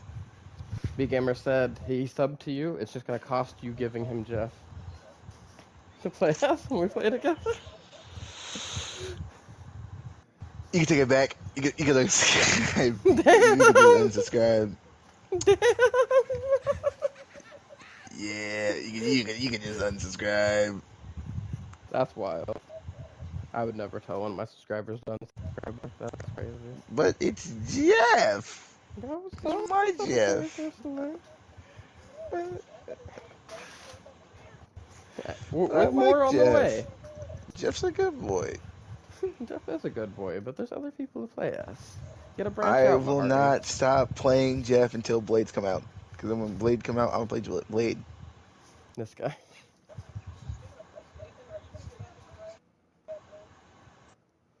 I mean, I have it downloaded, but I haven't played it. Also, say hi to I Nathan, com everybody. He's been silent this whole I time. might. I completely forgot he was here. I ain't even gonna lie to you. Say hi to Nathan, everybody. The shadow. Alrighty. Moving on. I'm probably going to cover this at some point in a stream or something like that. So because Squid Game Season 3 came out and I still hadn't watched Season 2 yet, I decided, fuck it, I'm just going to restart the whole series and watch it all from the beginning. And apparently my girlfriend's actually going to wait for me this time to watch Season 3, because even though we agreed we were going to watch Season 2 together, she totally watched it without me. Right? So I have to get caught up on that so we can watch it together. That she's actively out here trying to avoid spoilers. So that's something I'm going to work on. Question for both of y'all. I know less What's up? likely that Matthew's watched it, but Chance Mahari was. Have you all seen the animated series My Adventures with Superman?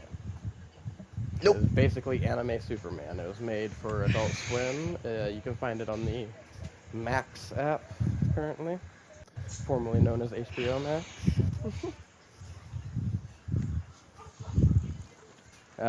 Nope. I actually was going to look up whether or not the new season came out, because I think it was sometime last year when I looked up when the new season was coming out, and I think that time may have passed already.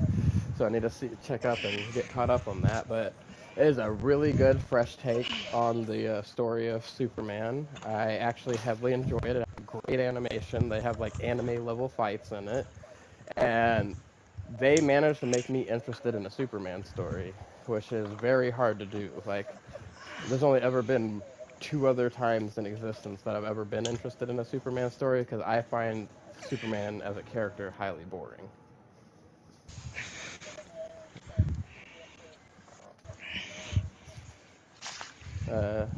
Sure, I guess. Let me finish up real quick. I know. I was literally almost done, though.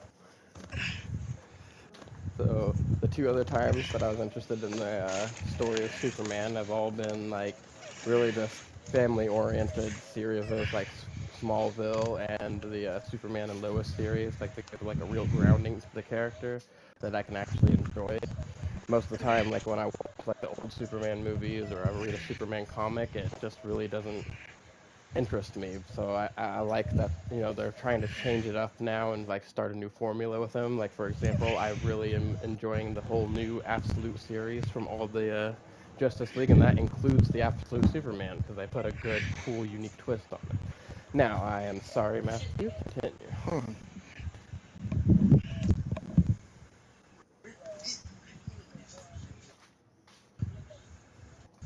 Okay.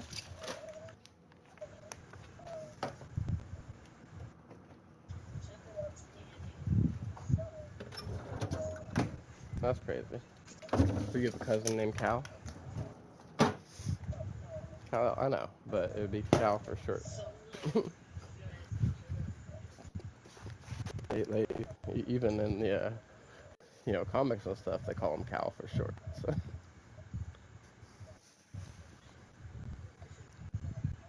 Yeah, well, still, if she's such a huge Superman fan, I would assume she would do the same. Surprised she didn't have a second Clark Kent.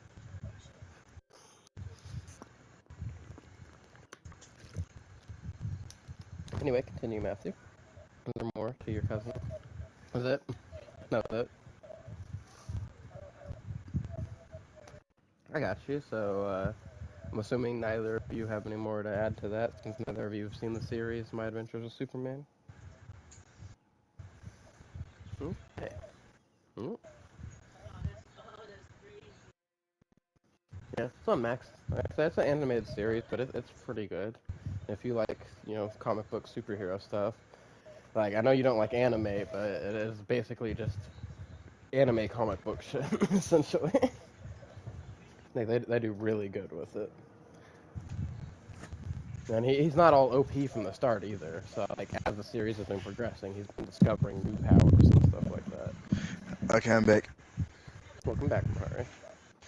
Yeah, sorry. Also, Had to Mahari, if you haven't and you have available to Max, definitely recommend watching My Adventures with Superman. It is really good. I know you like anime and stuff, so it could hit Yeah, you but I don't there. really And like. Matthew likes superhero stuff. They can hit you there. And I know even if I you don't. don't I like don't Superman, like I don't like Superman. Superman either. But it is still worth the watch. Like, somebody who actively hates Superman, me. I do not like Superman at all, and I'm telling you that series is good. Oh yeah, for real though. Yeah, I would be. Like, I actively do not like Superman. And I'm telling you that series is worth the watch. For sure. He doesn't start out all OP from the start either, Mahari. Like, he gains, like, more as the series goes. Like, it's actually understandable with all the struggles and stuff he has. It's a fresh take on it, and they kind of take his powers in, like, a slightly different direction.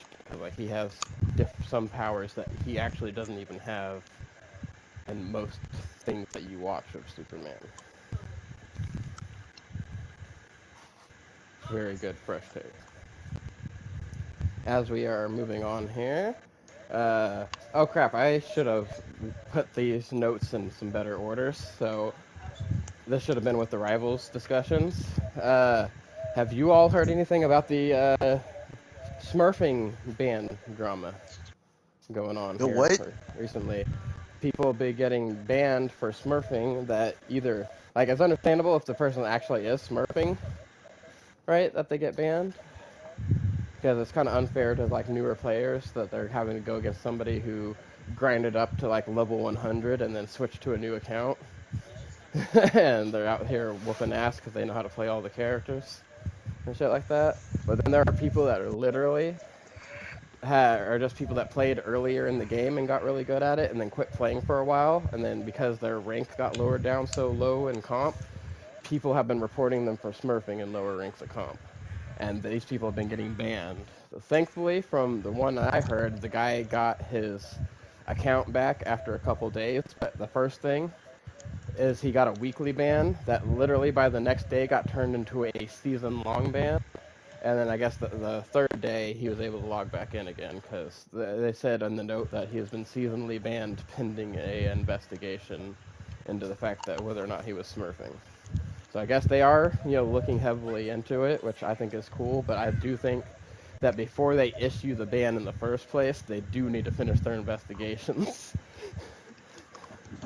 And so if you're out there and you're a smurfer, you best watch out, bro. It looks like Best Marvel watch Rival out, devs are boy. coming for you.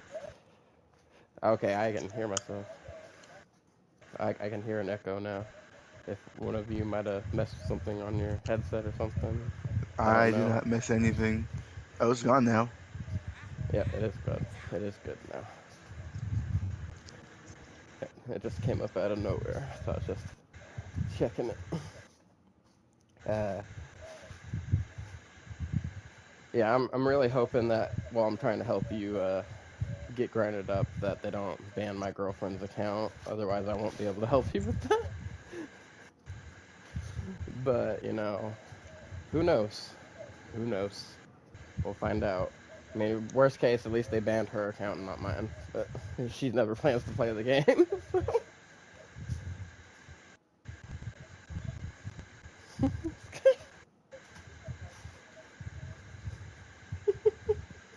Anyway, point of the story is smurfing's not cool, guys.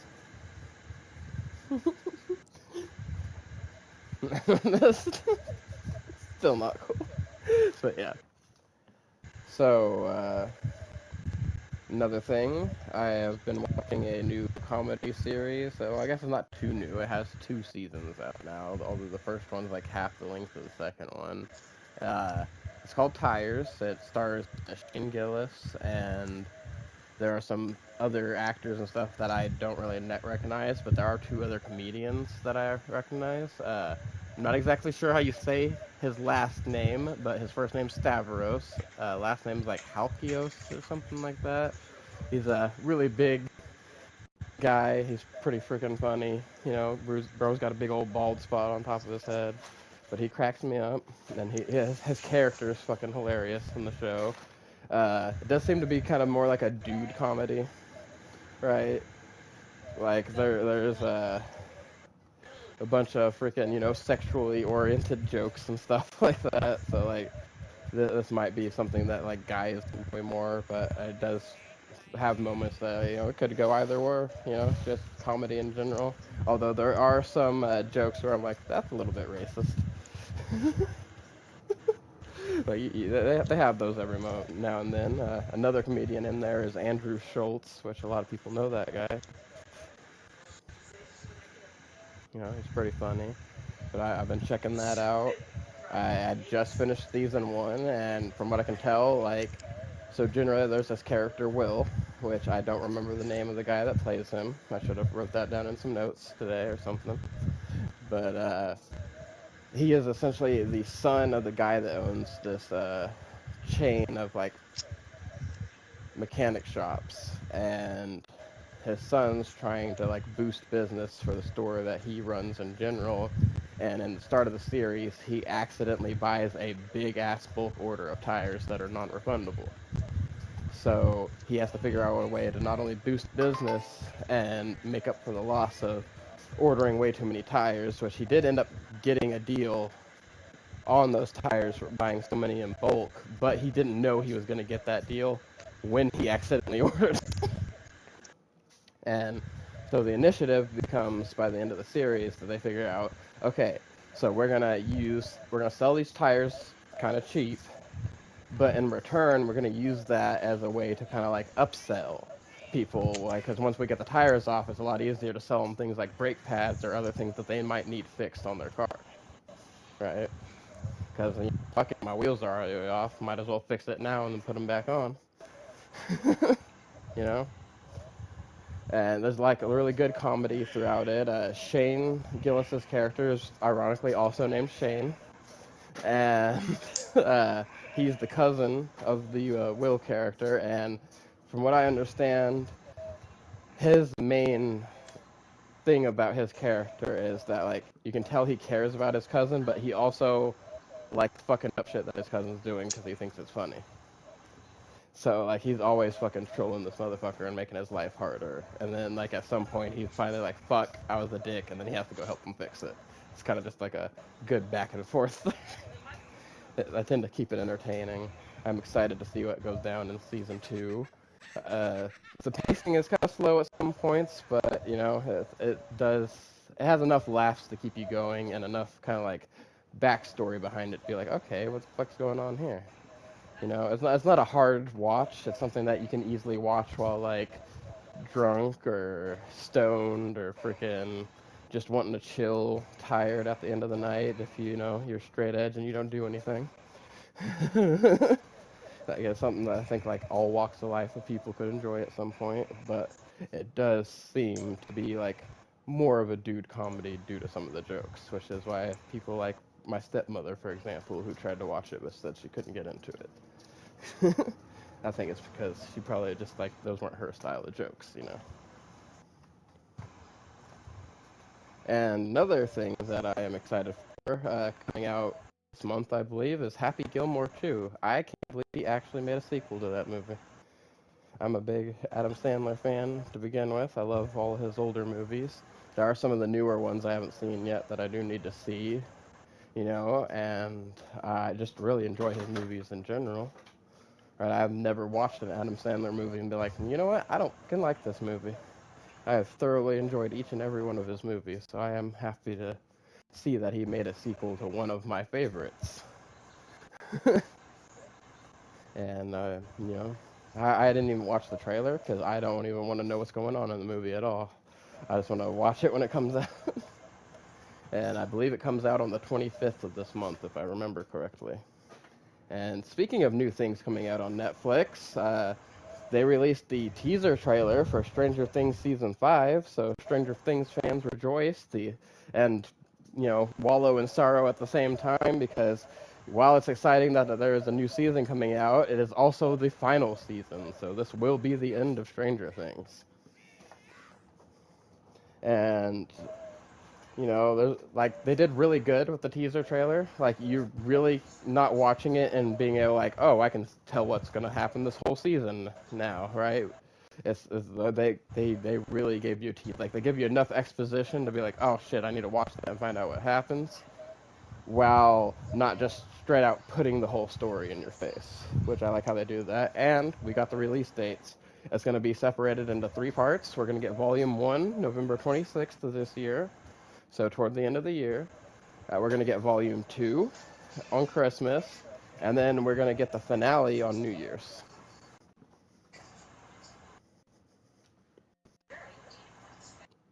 So definitely looking forward to that coming up toward the end. Do you two watch Stranger Things, or have you ever watched Stranger Things? I have watched it. I've watched season 1 and 2, but like that's like where my knowledge ends I because got I you. just haven't gotten back into it. I got you. When I first watched Stranger Things, at first I was, you know, very adamant. I had the same approach to Game of Thrones too. I was just like, you know, I'm not gonna watch it just because everybody else is watching it and there's like a bunch of hype for it. I'm gonna watch it on my own. Ironically, with both these seasons or both these shows, I started the show in the second to last season. Whenever it was coming out, like obviously I started the show from the beginning and watched it all, but whenever I started watching it was basically when the show was about to be over. Like fuck it, I'll finally watch it. And you know what? I do and don't regret it at the same time. I do because I thoroughly enjoy Stranger Things. Like I like the whole story set up. I like the premise of everything. I like how they mix D&D elements, and that we're really just watching this group of D&D friends have to deal with all this fucking crazy, psychotic, extra fucking dimensional shit. Like I'm all about that. I like the dark undertones that it has mixed with like some like serious drama and then also some like lighthearted funny moments and then, like just like the whole familial emotional aspect of things that go on with it in general, and all the world building and character growth between all the characters. I really just enjoy it through and through. And I am honestly excited that they're finally getting that season 5 out because I've been waiting for it. Waiting for that end to come. I hope we finally see a fucking dragon or something like evil dragon thing. Be nice. Because I don't know if y'all paid too much attention in certain parts, like the one that are in the little other world, like they'll show the clouds and it kind of looks like a freaking like shadow of a dragon in the clouds. Whatever that thing is that's in the clouds that makes the red lightning, I want to see it. And I'm hoping that we finally get to see it in this series. Anything you guys want to add before I move on to my final thing I have to talk about here? Nah, I got nothing. Do you have anything?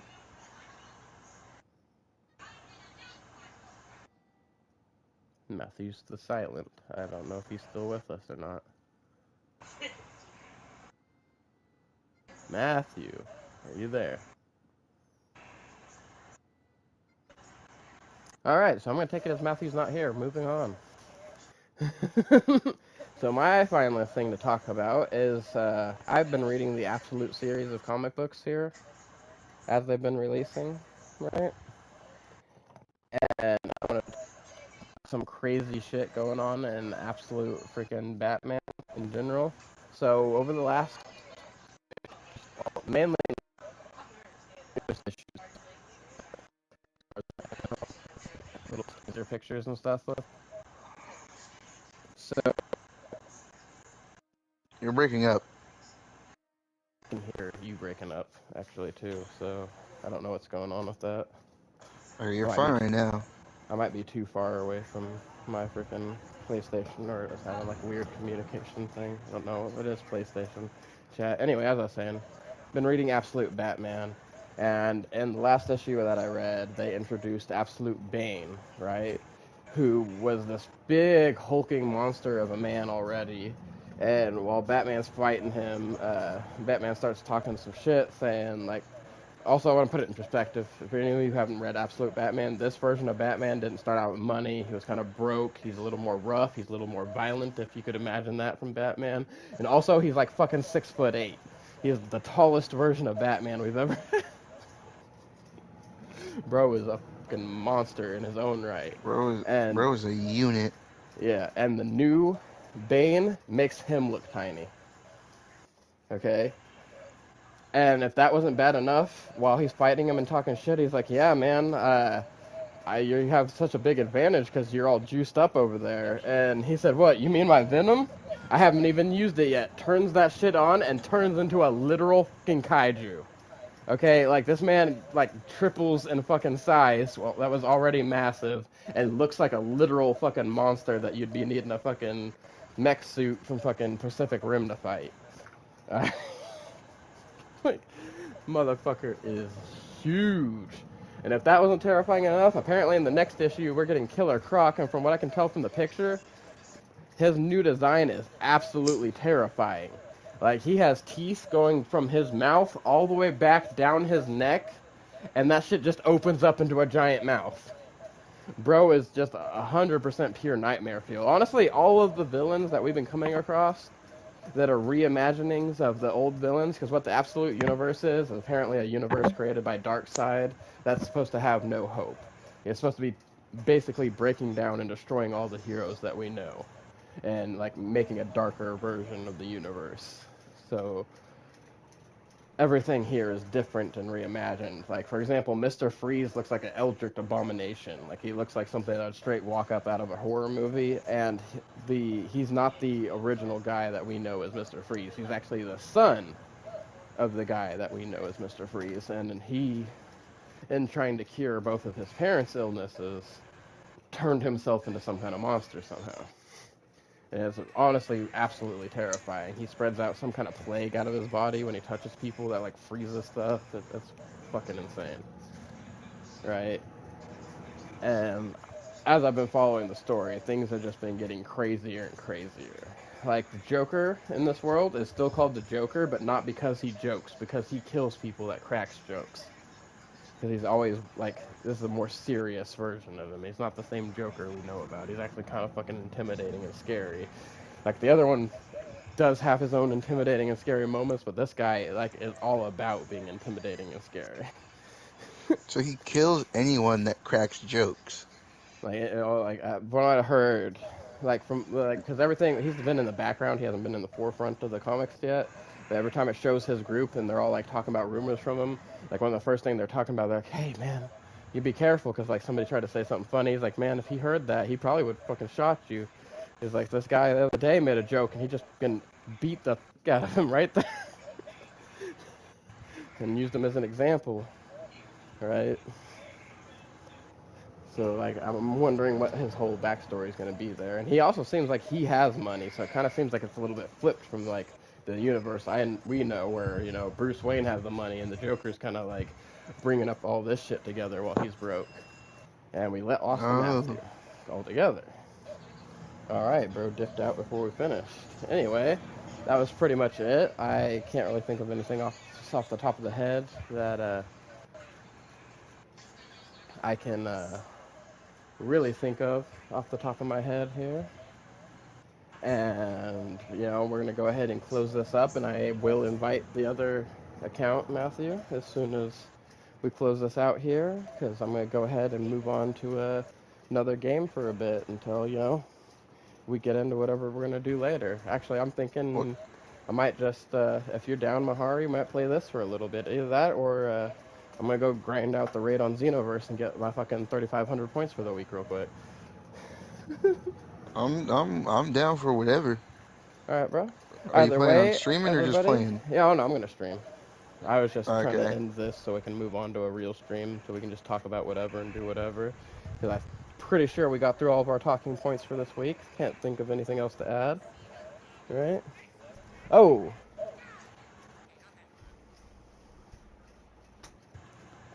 Freaking B-Gamer said favorite Adam movie. Is that a Both grown-ups. typo? Oh, favorite Adam Sandler movie?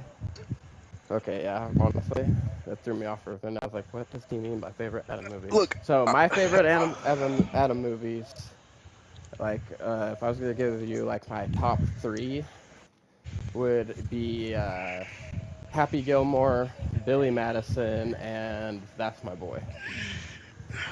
my top Real 3 close second are contender is the Zohan. mine are what's that one where he's taking care of that kid? Big Daddy. Oh shit, that is. Yeah, Big Daddy, Grown Ups 1, Grown Ups 2. Grown Ups 2 is so funny. Grown Ups is the funniest Adam Sandler movie to me. No, those are hilarious. To me, freaking, I think it'd be That's My Boy. That one always cracks me the fuck up. I did not expect that movie to go down the way it went down at all. But Big Daddy was actually the first Adam Sandler movie I'd ever seen. It was. And it was honestly, so good. whenever I was naming off things, I can't believe I didn't even think of that to put up there. Because Wait. that honestly holds a good place in my heart. And another one I forgot about, so we're going to just throw it in as an honorable mention. Fucking Little Nicky. I love the movie Little Nicky. Wait, don't forget Jack and Jill. Jack and Jill is good, yeah. And Do-Over. Bedtime Stories. The Do-Over is working really good also. Bro, why did the Bedtime Story remind me of that one Dwayne movie, Fairy Tale, or Tooth Fairy? Tooth Fairy? Probably because oh my god, that caught me off guard. Yeah. Yeah. Bedtime Stories was really good. But fucking, you know how crazy it would be, like, if you start telling a kid a bedtime story and then all that shit starts happening in your real life? That'd be crazy. And, like, the things that Bro. the kids change in the fucking stories also happen. Okay. Okay. But here's a great question. Top 3 Jim Carrey movies. Ooh, that one's easy for me. Both of the Ace Ventura movies and then The Mask. See, Ace Ventura was good, but like I have to go with the first Ace Ventura, Mm-hmm. Bruce Almighty, Oh, and the that's a good Truman one. Show. Oh, The Truman Show is fucking amazing. I It's like the so first Ace Ventura. good. Oh, the cable I guy. I also fucking oh love yeah, the the cable cable guy. guy, Yeah. bro. See, Bruce those are two Almighty was people I could probably great. start talking about their movies all day, though, if we're gonna get on that subject. Who? Adam Sandler and Jim Jim Carrey. Carrey? Oh, yeah, bro. Like, those are two people that I will always fucking watch their movies. Speaking of Jim Carrey, before we move on, bro, I actually am loving his take on Eggman in the Sonic movies. Like, I'm loving watching him grow into looking like a live-action version of the actual Eggman. Like, bro gets Bro, I fucking a bigger swear, mustache and gets fatter in every movie, man. dude, I swear, the day that Jim Carrey dies is the day I'm gonna cry my hardest. Yeah. No, it'd be a hard person to watch. Another person whose movies I would always watch were Robin Williams movies. True. Man, I am a big fan Samuel of L. Jackson his as movies. well. Oh, now I hear echoes again. Look who decided this shit. Dude, he is freaking amazing in those Sonic movies. Yeah, What am I hearing though? Somebody just joined and I'm hearing loudness. I it's am hearing Cat. Cat just podcast joined. shit. For what? I think he got popped in the wrong. I think he popped into the wrong chat. I think he did. Because I have no idea what he's talking about. Did you join the wrong chat? Because I have no idea what you're talking about, bro. Yo, Matthew. Can I finish the podcast up, bro? Can you hear me? You like mute yourself, bro? Ryan Reynolds, yeah. Ryan Reynolds is fucking hilarious too. I back before he was even famous for like doing Deadpool and stuff. I liked him. Like I fucking love his character in the Blade movie. Fucking Blade Trinity. He's probably one of my favorite characters in Blade Trinity.